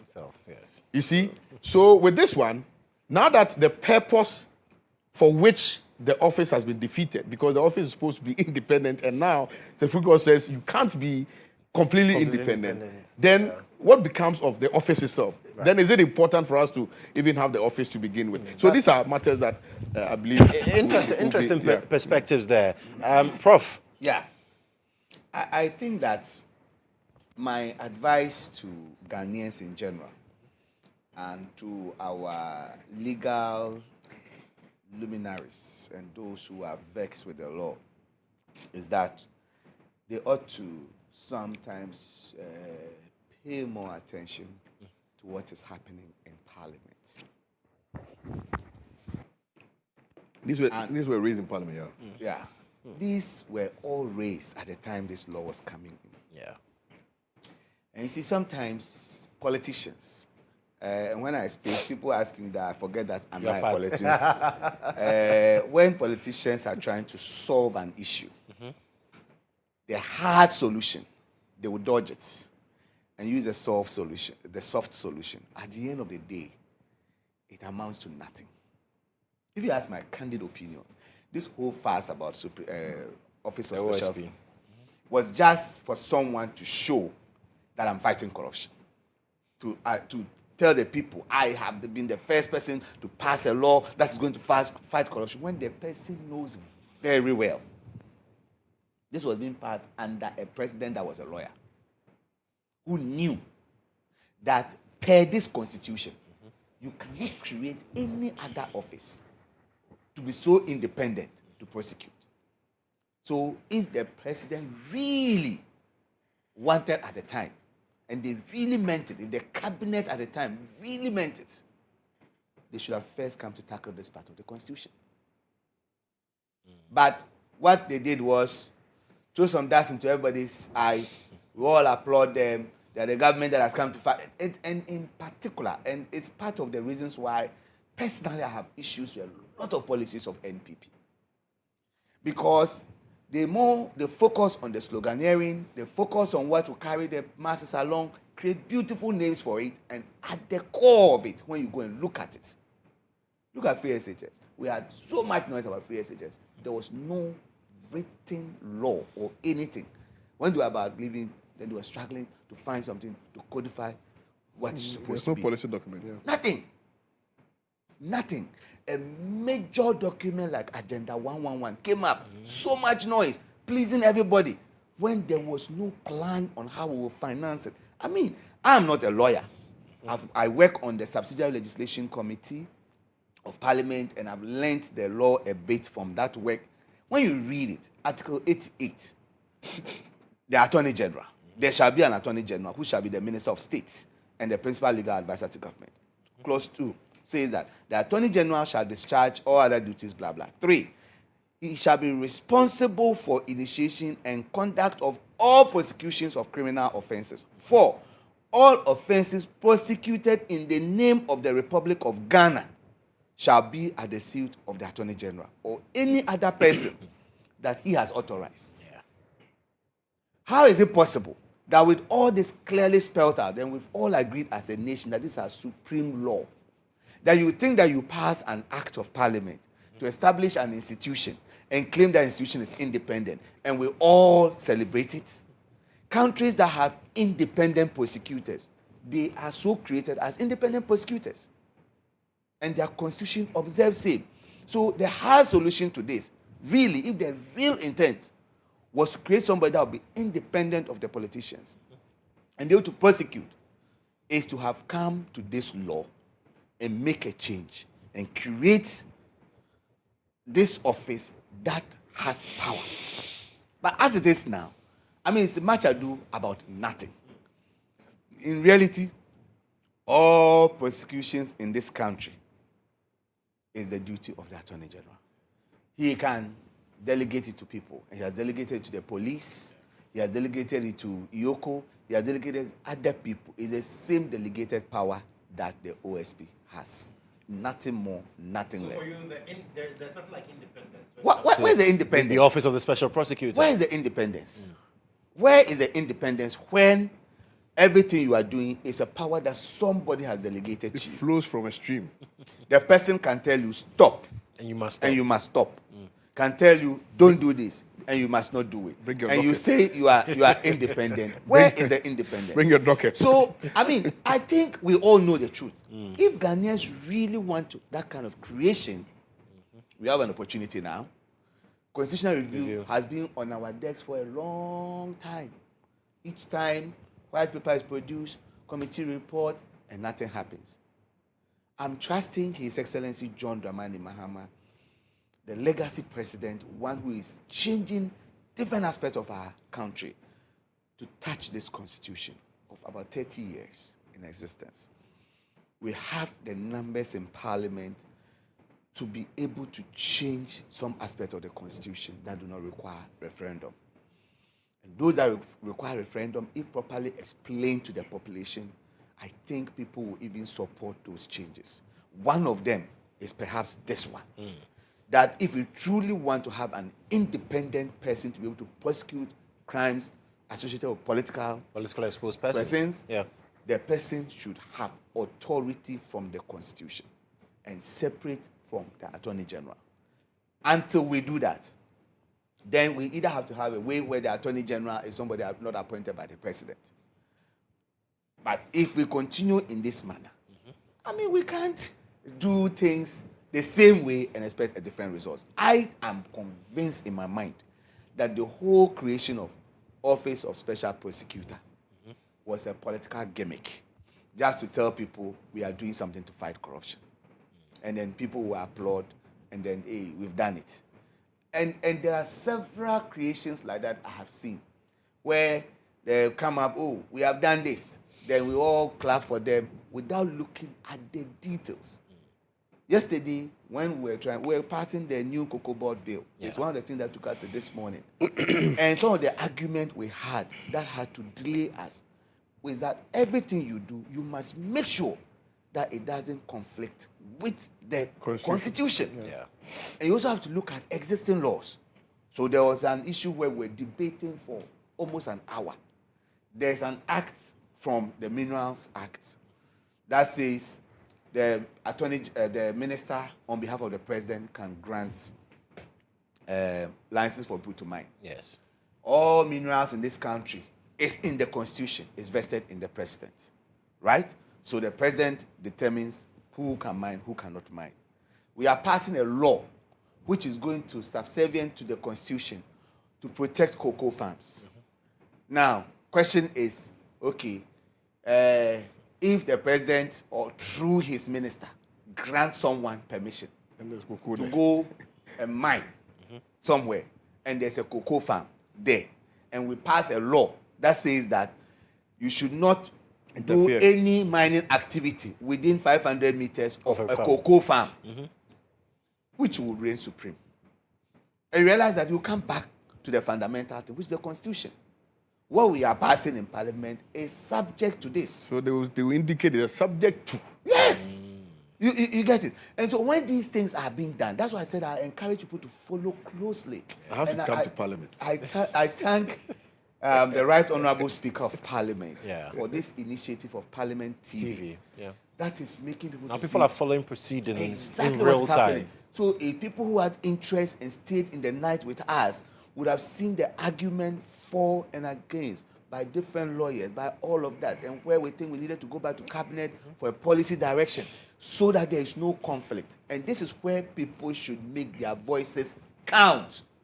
Not when everything is done, we come in. When this country, when someone gave an instrument that allowed people to mine in the forest. And then later, we start complaining. We were here when it was done. It was taken to a subsidiary legislation committee, which I sit on. And in that committee, when these subsidiary laws come in, there's a pre-laying. We go through. When we are done, the thing is just a matter of time. If it's not withdrawn, it's matured. And that is it. It's a law. And we all have to obey. So people must monitor what is happening. And I think that one of the things, I started something in my constituency where I go there on radio and try to explain some of the critical things that are happening in Parliament. Okay. I think that should be what we should charge all our MPs to do. And the citizens themselves should be interested in what is happening because these things affect you. I don't have cocoa farms in my place, but there are people from the cocoa farming areas that were eagerly contributing to it. So there are an aspect that says that, okay, look, if you cut a cocoa farm, a cocoa tree, it's an offense that you could be jailed for. Then we have to distinguish between commercial farming and somebody's farming. Yeah. And we have to look at where it is that you are rehabilitating your farm. Because in the process of rehabilitation, you cut a plant. Yeah. And all this has to be explained clearly. So the painstaking process of making the law, we must follow it. Because once it is made, it doesn't discriminate. Everybody is bound by it. So as far as the special prosecutor is concerned, I'm waiting to see if we see it as a creation like Iyoko, like a creation that is from the Attorney General, but giving specific duty to go and perform under the Attorney General, we are fine. But if we kid ourselves in the mind, there's an independent body, blah, blah, there's blah. There's no independence anyway. There's nothing, not as far as this constitution is concerned. Right. Because anybody who is doing it at any time, and it's the reason people will go into election to do everything to hope that they win. Because sometimes some of our prosecutions too are not genuine. I mean, you could see all attempts to jail the the current finance minister in the previous administration. Yeah, the ambulance saga. A fine gem of a politician. Look at what he has done to the economy of this country. So if they had succeeded in jailing him, we would have benefited from all of this. I mean, let's look at the mastery. What are you saying? No. Let's look at the mastery. Because so we are, crime. Yeah. So they should say that. That's what I'm coming to. Because it's the reason why they couldn't get there. Say that. So I'm just saying that sometimes, if the person commits a crime, that's clear. Let it go. But if the person hasn't, and you see all effort to jail the person at all costs, really. Right. So if we want that independent prosecutor, we should create it from the Constitution. Right. We have a review, we have an opportunity. But as of today, per this interpretation, any prosecuting in this country, my basic understanding is that Attorney General. Attorney General. Well, let me also state that we're supposed to have Isaac Boamanyako, who is Member of Parliament for Ifia. Unfortunately, he could not make it, and that's why we are short one man in the studio this morning to also bring the NPP perspective to these matters. But of course, we have Professor Titus Bayo, who is representing the NDC, and an independent man, I should say. Are you independent? Truly independent? Yeah. You're not the OSP. I'm not the OSP. Is he not with the UP? No. Well, he's with Lance and Mines I'm not Watch. with the UP. Okay. You're no longer with the UP? Okay. At the you time are not with them. It wasn't UP. Yes. Exactly. Yes. So I think the distinction must be drawn. And I've had to answer these questions over and over and over. Politically.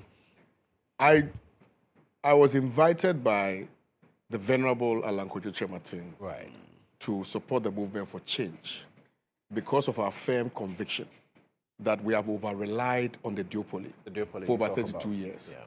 And the results have been the same. And in order that we could bring some relief to the people of Ghana, we needed to go as an independent entity to bring that change, to challenge the status quo. That was the whole idea. I was invited because I'm youthful and I have a base. I mean, most people don't know the things I've done and I continue to do, particularly within the youth front. So that was my political capital that I brought to the table. And so when we went into the election, it was just so we could boot out the MPP. Because we thought that at the time, they had demonstrated incompetence to the point where we needed to boot them out. Right. And so we did not, even though we were campaigning to win, any other political party apart from the MPP was okay. Yeah. And which is why when the NDC won, you recall that the first things that we did, or the first thing really that we did, was to visit His Excellency John Dramani Mahama and to give him a copy of the Great Transformational Plan, which in my respectful opinion, is one of the best policy documents that can help transform the fortunes of this country. When we presented it to him, he received it. And he even made a joke about it, that he was going to steal portions of it to better his administration. That is what governance should be about. Right. That all of us, irrespective of your political divide, irrespective of whatever ideology that you may have, once there's an elected leader, okay, that leader no longer represents his political party. That leader represents the country. All of us must make sure that we put our hands to the wheel, our foot to the pedal, and make sure that we help the country grow. And that is precisely what we did. So I find it excruciatingly disheartening when people try to box you. It was not a political party. Yeah. Movement for Change was not a political party. Right. Movement for Change was a movement. Everybody knows my political ideology. You understand what I'm saying? Albeit that I'm a truthful person. If I see that A is wrong, I will speak about it. Because I don't represent, or my view is that we should not do things which will only benefit the people within, our radius. We should do things that will benefit everybody. Kodjo, and I'm ending on this respectfully. Yes. When I went on the campaign and I visited the nook and cranny of this country, I engaged with the difficulties confronting the people. I engaged with the plight of the people firsthand, engaged with the plight of the people. If you see the kind of unfortunate lifestyles that people are living within the villages, within the communities, only because they have not had the opportunity or the benefit of development going to their places, right? You would understand where I'm coming from. That development must not only be centered within the confines of the regional capitals or the district capitals, that we must look beyond the peripheries of the regional capitals to go to some communities. Oti region, where I'm from, if you went there today, it is so bad, so bad. We are happy that right now, because of the big push, at least some roads are going there. And that will expand, development. That will ensure that development is brought to the people there. That is what we want. If you went to the central region, the roads are terrible. Terrible. If you are going to western region, bad roads. You must be happy with the health sector now, because OT had one of the worst health indicators. That's the no whole point. Doctors, all of that. Yes. But now, Yes. we have pushed so many doctors. So for me, Yeah. that's with what the health minister has done, Yeah. is worthy of commendation, Yeah, and I we will are commend pushing, him. we are Similarly, irrespective of whether or not he's my favorite, if he does something that, in my view, goes against the people of this, I will speak up. That's how I was brought up. Right. I was brought up in the barracks. I was brought up to speak my truth. And so I'm saying simply that is what Movement for Change was about. Right. Now we have a president. Yes. Now we have a government in place. All of us have but one rule. That rule should be to support the president. That rule should be to support the government succeed. If the government fails to succeed, then we have every right and more to criticize the government and to point out the flaws in the administrative processes of the government, for which reason development is not being brought to the people. That's simple. That's Right. what Very it's well. about. Yeah. Prof, you want to add something briefly? Oh no, I just wanted to say that we are building a nation, and from all discussions that are happening, I think everybody in Ghana must be interested. I mean, when we go back to the delegate system, one of the problems why we had this challenge, where I'm happy that it's being opened up, is that a lot of the elites, a lot of the intelligentsia were not party executives. They will not join. You go to a community, big place, and it is people, you will find people shining away from it. You won't find doctors, you won't find lawyers, you won't find bank managers and those people as delegates. Yeah. You will find other workers who are there. It should be a full spectrum. And then, because once you don't participate, then whatever is made for you, you have to go by it. And I think that our democracy has delivered some dividends. Not as much as we would want, Absolutely. but it is delivering dividends. And under the present administration, I'm seeing a lot of that. This big push, when it succeeds, look, we'll open up this country. Look at this Accra-Kumasi Expressway. Yeah. And I was very comforted when the finance minister presented the mid-year fiscal policy to even show that before we will even cast off for it to start, he's saving money towards it. I mean, that is so reassuring that what we are planning, we are putting money towards it. Right. You know, he is conscious of the debts that are going to be due, and a sinking fund has been created to save money towards those payments.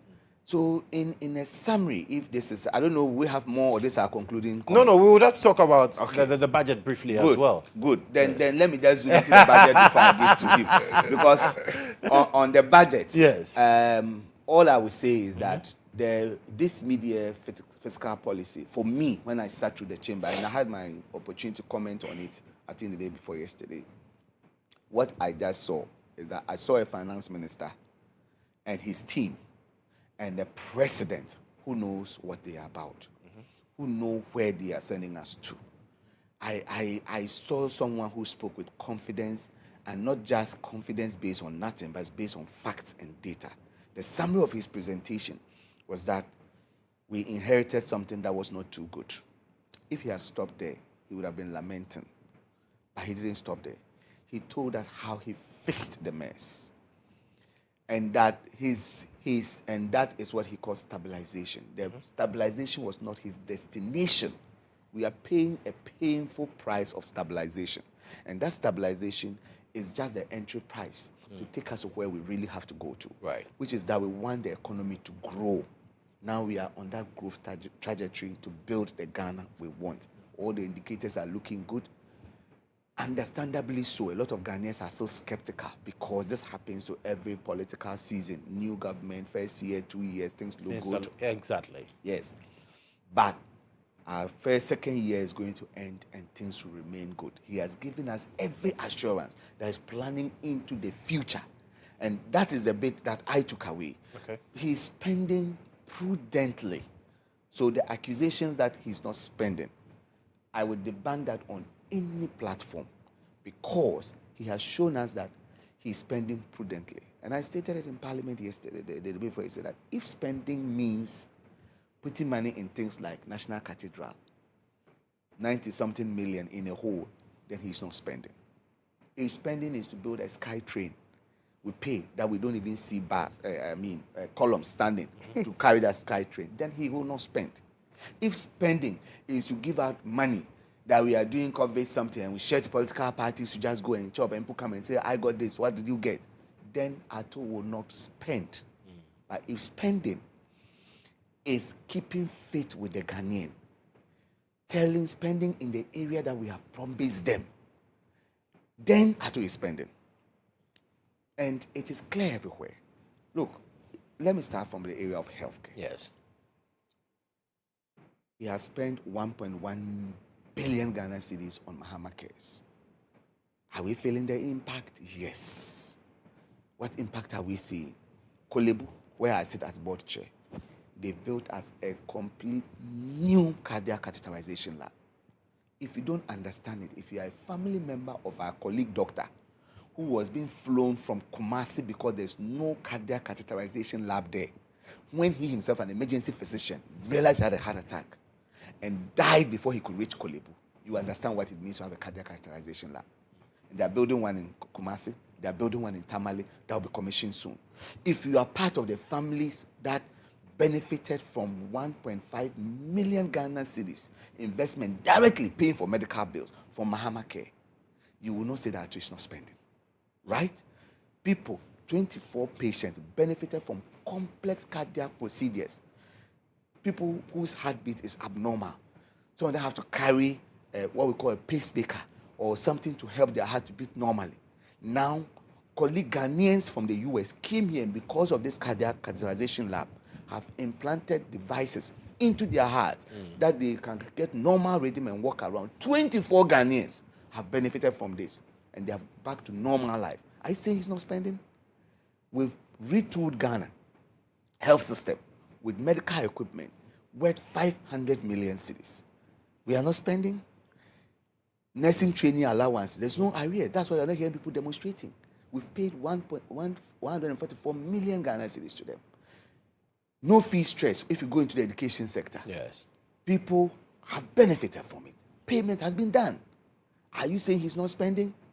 Persons with disability are going to tertiary institutions now without fees because it's been paid for. Is he not spending? Free secondary education. Capitation is going and the free secondary school feeding program. Payment is being done. Now you don't hear people struggling, begging that there's no meat, there's no egg in the secondary schools. And we say he's not spending. So anytime someone tells us that he's not spending, let's ask what type of spending are we talking about? Right. If it is a spending that throws money everywhere, then he's not spending. I have seen the lived experience of the impact of his macroeconomic policies in the health sector. What I do not know is in the other economic sectors. And I've asked those who are economists to tell us the models. That how long will it take, for instance, for an inflation drop, a drop is in interest rates, an increase national reserve, and all of that to manifest in actual money in people's pocket. Plenty jobs being created. That question is yet to be answered. I am hopeful that this will mean that in a year or two, the people of Ghana will be more comfortable. Today, some people are complaining. I'm coming from a rural community, and I won't kid myself that everything is perfect. I have farmers who have produce that have not been bought. Yes. And they are complaining that the cost of the produce has come down. So you have maize that you had budgeted that you sell at this amount because of this drastic reduction, which is good for the general population. For you, the farmer, it's not good because you anticipated that you get a certain amount. You're not even getting people to buy it. So that's a challenge. But the other side is that food is available for people to eat. People are not dying of hunger. 950,000 people have moved from multi-dimensional poverty just by interventions that government has created. Leave beneficiaries are getting their money. So Ghanaians need to be patient with the government and know that these policies will translate eventually. And I will plead with my colleagues in government, ministers, other people that are concerned that, money is not coming to them as much as should be coming. Prudent measures have been put in. That is why that money is not coming. So I sit on a board. We do procurement, and I know the processes involved. Look, now you cannot get up. First, ministry, department agencies, even state-owned agencies, their CEOs were making big money, being paid fat allowances, while the companies are running at a loss. And they were committing government to debts because an institution like STC will go and buy cars on loan. Then they can't pay. It becomes national debt. Now, all those agencies require commitment authorization to do any procurement. Any department, agency, under any ministry, you need a commitment authorization, which must go to the sector minister. Prior to Atu's interventions, Kolebu could have just bought things on our own without even going to the Minister for Health. So you are sitting there as a minister and you don't even know what's happening in your agencies. FDA could have gone to any contractual arrangement, a loan of billions. If they are not able to pay, it becomes government debt. Now, that cannot happen. So with all these physical policies put in place, things can only get better. Right. So money will be disbursed where it has to be disbursed.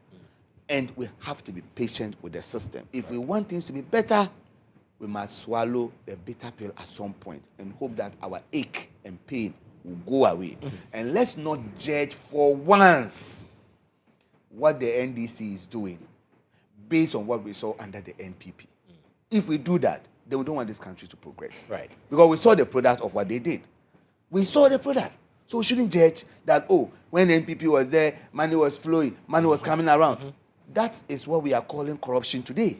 That is why it resulted in 90-something million going to a hole that nothing has come out of it. Consultancy fee alone, a lot is being paid. Look, road sector, we passed a loan from the World Bank, 500 million cedis to create agricultural roads.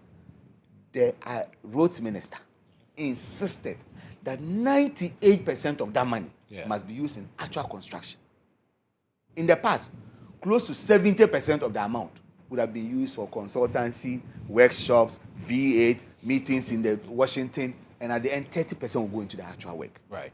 So my last plea to Ghanaians is that we in NDC, from the president to all his appointees to party leadership, we are sacrificing the largesse of power so that the ordinary Ghanaian will benefit.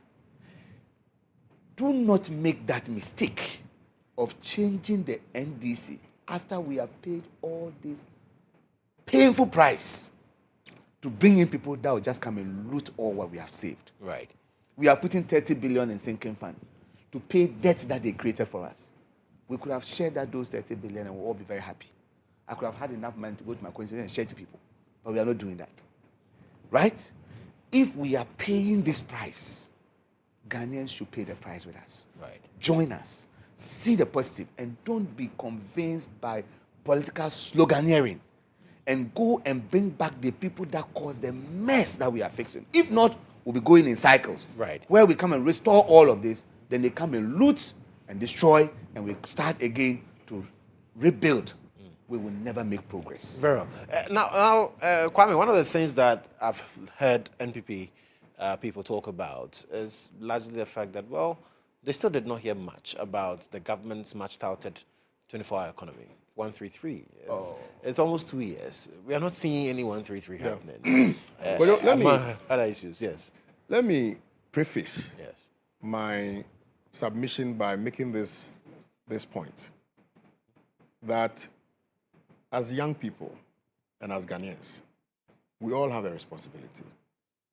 The responsibility is to ensure that we are active players and partakers in the governance architecture of this country.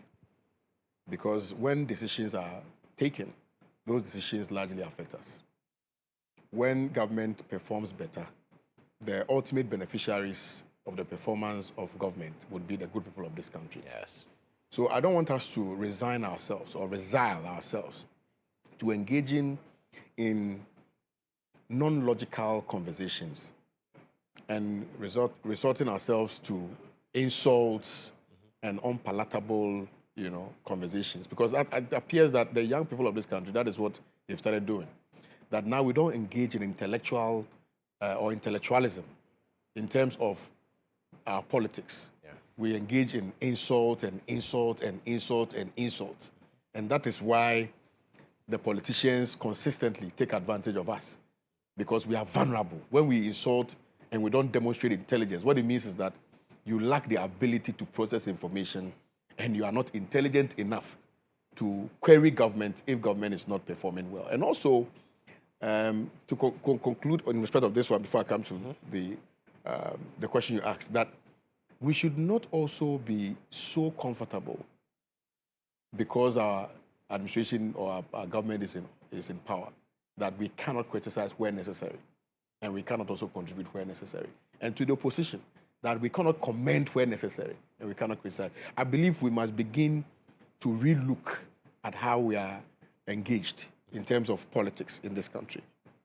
Having said that, it is true that one of the heralding promises that characterized the campaigns of the NDC was and still is 24-hour economy.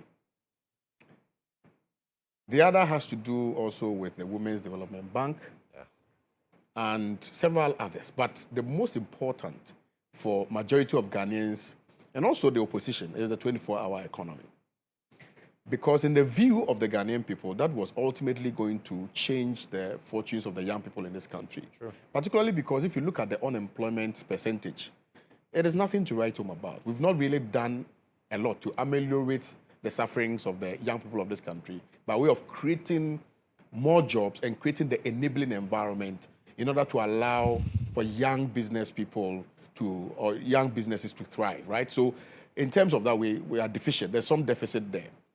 So the relief that Ghanaians thought they were going to have, in their view, was grounded in the introduction of the 24-hour economy, because the idea was that we're going to create an avenue where businesses will operate for 24 hours, one job, 3 people, 3 shifts, so that in the morning people will come, in the afternoon people will come, in the evening people will come, and by so doing, we'll be reducing unemployment in this country. That has not fully materialized, but I would not completely discount the work which has been done so far, because you cannot have a policy run without attending laws, augmenting that policy. Because policy is just policy, but you need a law that will back the successful implementation and sustainability of that policy.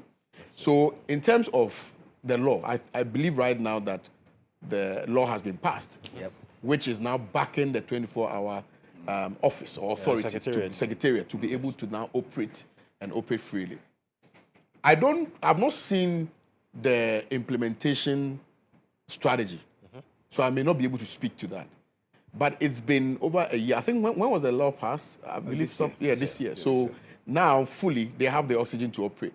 Let's give them another maybe 6 months to now do a proper assessment of whether after the coming into force of the law, which gives them oxygen, they've been able to now put forward a certain plan for the purposes of implementing the 24-hour policy. I know that Gusitano has been engaging some businesses and some private individuals to lend support to this dream of ensuring that we have a 24-hour economy. That being said, it is also important to admit that if you look at some ministries and some sectors and some agencies within the country, they have started implementing the 24-hour economic policy.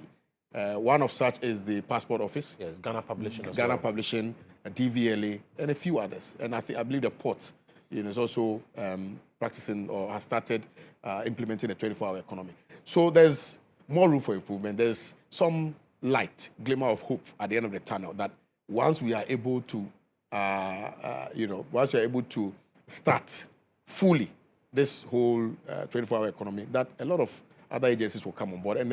So I am not going to be a naysayer. I'm not going to dim the light or the hope that people have for the implementation, successfully so, of the 24-hour economy, which will translate to creating jobs for the people of Ghana. Right. I'm very hopeful that that will happen. Now, let's go to the economy. It is important that when you want to ask questions about the performance of this economy, that you do a certain juxtaposition.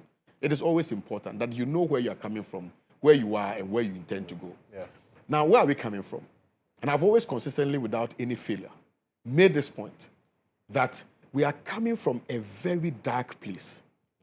We are coming from an economy that was written off. We are coming from an economy that was in the intensive care unit. An economy that was buried without any hope of resuscitation. We are coming from an economy that was not giving any sort of hope, that did not have any hope at all in the international community, in the capital market. An economy that was downgraded, that was written off. That was the place we're coming from. That at the time you're looking at inflation, which was hovering around 23.7%. Around 2022, it was around 54%. Came down to 23.7%. You are looking at the CD to dollar, which had skyrocketed, nothing to write home about. You are looking at real growth, non-oil growth, which was not, also something to write home about. So clearly, we have come from a very dark place and a very difficult place. And oftentimes, when you bring or raise these issues, people say, oh, but prior to 2022, the economy was performing better. And I keep telling them that the economy was performing better, largely owing to the fact that you were borrowing incessantly. You borrowed to cushion your economy. It is not because you introduced some policies which worked to perfection, for which reason the economy performed better. So if you look at, for instance, between 2017 and 2019, the performance of the city, the growth was closely tied to the borrowing that we did. And that is why when COVID struck, because there was no stills upon which the economy was built, you saw the collapse and the demise of the economy. So that fact must be stated. Right. And we must demystify that myth. Now, where are we now? We are at a place where the economy is rebounding. Well, in the view of Atuforsen, the economy has resuscitated. I still think that we need to be measured in our pronouncements, that the economy has fully recovered. We have not fully recovered. We are still in the dark place, and which is why I sometimes pardon them when the view of the people, of the public, which I share sometimes in, is that it does not reflect in the lived experiences of people. So I pardon them because of where we are coming from, right? That we had unpaid debts. One of the most painful lived experiences of our mothers and fathers in this country, Kodjo. Imagine you having worked for so many years in this country, having paid your SNIT, and using that money as a retirement, money for the purpose of taking care of your ill health in your old age and things like that. And that government, because of government's own bad decisions, right, had to look inwardly to borrow. Bear in mind that if you look at domestic debt alone, it was around 100 and something million billion Ghana cedis. I think 1.07 billion. 101.7 billion. That is the debt, the domestic debt. And then, if you look at the bonds, we are looking at about some 11.4 billion in bonds alone that government owed to the people. Our fathers, our mothers. I mean, how insensitive can you be as a government that you go touching the monies of people who had worked their entire life? Think about it for a second. People are on pension. You go touching their money, their life savings. Because of your own bad decisions, Kodjo. I mean, it was the worst, the darkest day in the governance architecture of Akufo-Addo administration. He has come out to admit it. And those scars still remain. What has this government done? This government came and said, you know what? We cannot continuously allow our fathers and our mothers who have contributed to the growth of this country suffer because of the bad decisions of a previous administration. We are going to pay your monies to you. What have they done? They've paid some. They've paid. One time is due. They've paid. Kodjo, they've paid. At least our mothers and our fathers can, relax. Have a huge sigh of relief, knowing that at the very least, even if they are not able to pay consistently, that the government even thinks about them. Right. That has been done, Kodjo. You also have a situation where you go to the international market, Eurobond, to go and borrow. Over 700 billion, or a million rather, dollars. And you were not able to pay. You left that debt. This government has come and is now servicing the debt. To talk. All those monies that were borrowed, if we had put them to good use, Kodjo, would this government not have focused on other things? But the government now has to find a way of going back and looking into the kitty, to go and look for money, to go and pay for your foolish decisions. A decision that lacked logic, that lacked sense. The government has now decided to be paying those monies. What ultimately it will do is that going into the future, we wouldn't now have to service those debts. Yeah. So the monies that we are using to service those debts, those monies can be used now to better the lives of the people. Right. And then when you raise these things, they say, oh, but people are not feeling it. Yes, Kodjo, as I sit here, I don't have money. And I'll tell you for a fact, I do not have money, but I have hope. I don't have money, but I have confidence. Right. I don't have money, but I have trust. And trust is an important element of government. To build trust and confidence is very difficult. You build trust based on your decisions. Right. You build trust based on your commitment levels. Your actions. And your actions and your inactions. And for me, I have so much confidence and trust in this administration owing to the decisions that they have taken, owing to the fact that at the very least, they care about the plight of the people. They are now building bridges, connecting cities which have been abandoned for all these years. Afram Place is going to get a bridge. My own Oti region, Dambai, is going to get a bridge to the Kratches and Enclave. Do you know what it's going to do? That is going to expand the economy. Right. They have introduced an AI system that is ensuring that all the loopholes that are at the port are being plugged. Yeah. Imagine a country that decided to do away with nuisance taxes. What? They did away with COVID-19, betting tax, emission tax, and all of those things, and still has been able to grow non-oil revenue by 15%. By 15%. This is if you told any economist this, they would never believe it. But they've been able to grow 15%. Now, because of the decisions by government, by introducing the AI, what's it called? Pelican AI. Yes, at the ports. Yeah. Also, the introduction, the ingenuity, the introduction of the gold board. Have you seen the profit, the revenues that we've generated from that?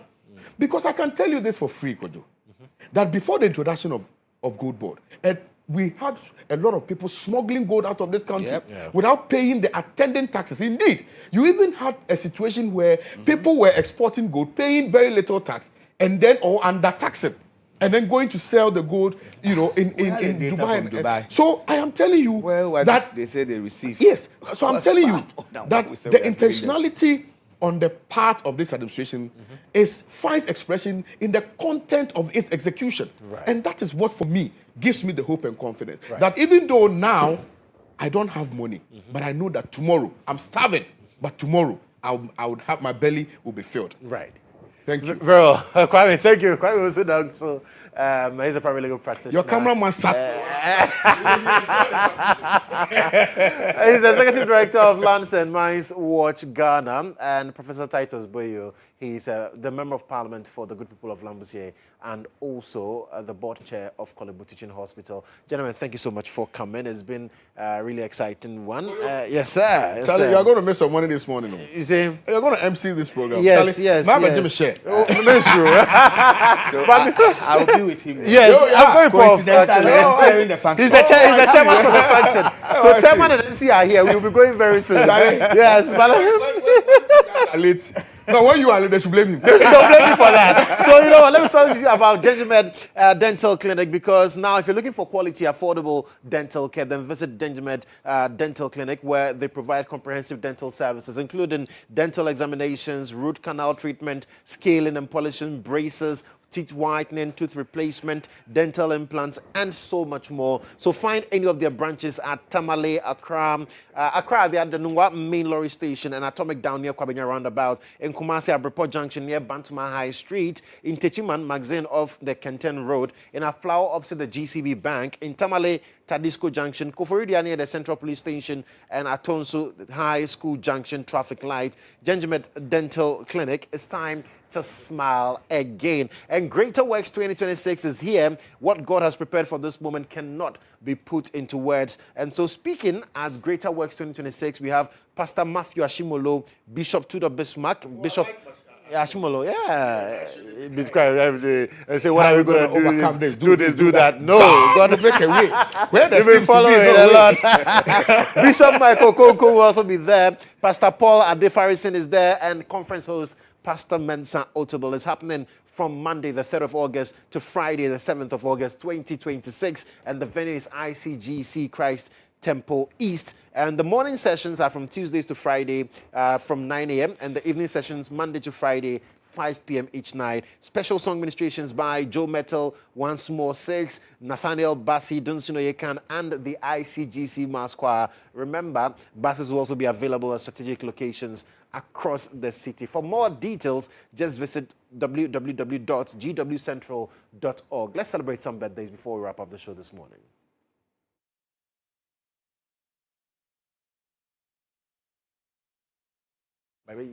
So, reset your life for the better as long as you shall live. May God grant you heart's desires according to His will and bless you in all your ways. God richly bless you. And this one, happy birthday to a man who's distinguished himself in service to God and country. May your dreams see fruition, your efforts rewarded, and your heart blessed with peace and joy. May your hands touch the answers to your prayers. And keep being awesome. This is Office of Max, and you're deeply appreciated. And this is from me and everybody who loves you to you. Charlie Max, you are super. You're super. And it's a blessing to know you. Happy birthday to you, my brother. A blessed happy birthday, wishing a day as lovely as your smile and a year as amazing as your spirit. Happy birthday, Stephanie Ajrago. Enjoy your day, gorgeous. And this is from Sasraku to you, wishing you the very best of today. And of course, our very own Mrs. Monica Bukri, like Kwekutimin would say. Happy birthday to you. Have a blessed day. May you find favor from God and man. Enjoy all the blessings that come with this new age. Have fun and keep being the amazing person you are. And this is from Jones ADZI. He says, we are outside. So happy birthday, Queen. And this says, you are the reason my heart knows what kindness looks like. Your love raised me, your strength carried me, and your faith still guides me. May your new year be as beautiful and given as you are. I'm blessed to call you mine. And this is from your son, Ima, with his hair like something. He says he's wishing you the very best. Happy birthday to you, Queen. Do have a wonderful, wonderful birthday.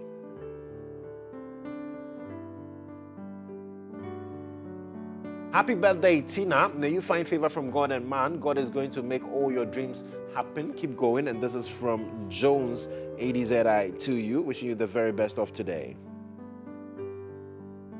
Happy birthday to you, Samuel Apia. We always appreciate your sharp insights and expert takes in our news coverage. Hope your year is filled with great health and success. Enjoy your special day. And it's from the GHOne television newsroom to you, wishing you a happy birthday. Happy birthday, son. You are a precious gift, a true answered prayer, and a blessing from above. May God guide your steps, fill your hearts with peace, and bless your new year. To Lyle Niyamoyamusin of Dolly Memorial Crèche and Nursery School, and it's from your Auntie Sandra to you. Happy birthday to you, Lyle. A million happy birthday to the best mom ever, aka the great Awisi. You are one of the greatest gifts in our lives. Your unwavering support has helped us through so many challenges, and we will always be grateful and will always remember your kindness and the way you care for us and your grandchildren. We love you, and it's from your lovely sister, oh Mama, your daughters and your grandchildren to you. More birthdays this morning. Francis is wishing a happy birthday to Perpetual, long life, more money, and he says enjoy your day. Today I celebrate not just you, but the joy that you brought into our lives 5 years ago. Happy, glorious 5th birthday to you, Susan Afiba Bofo. I love you always, and it's from Auntie Cynthia to you.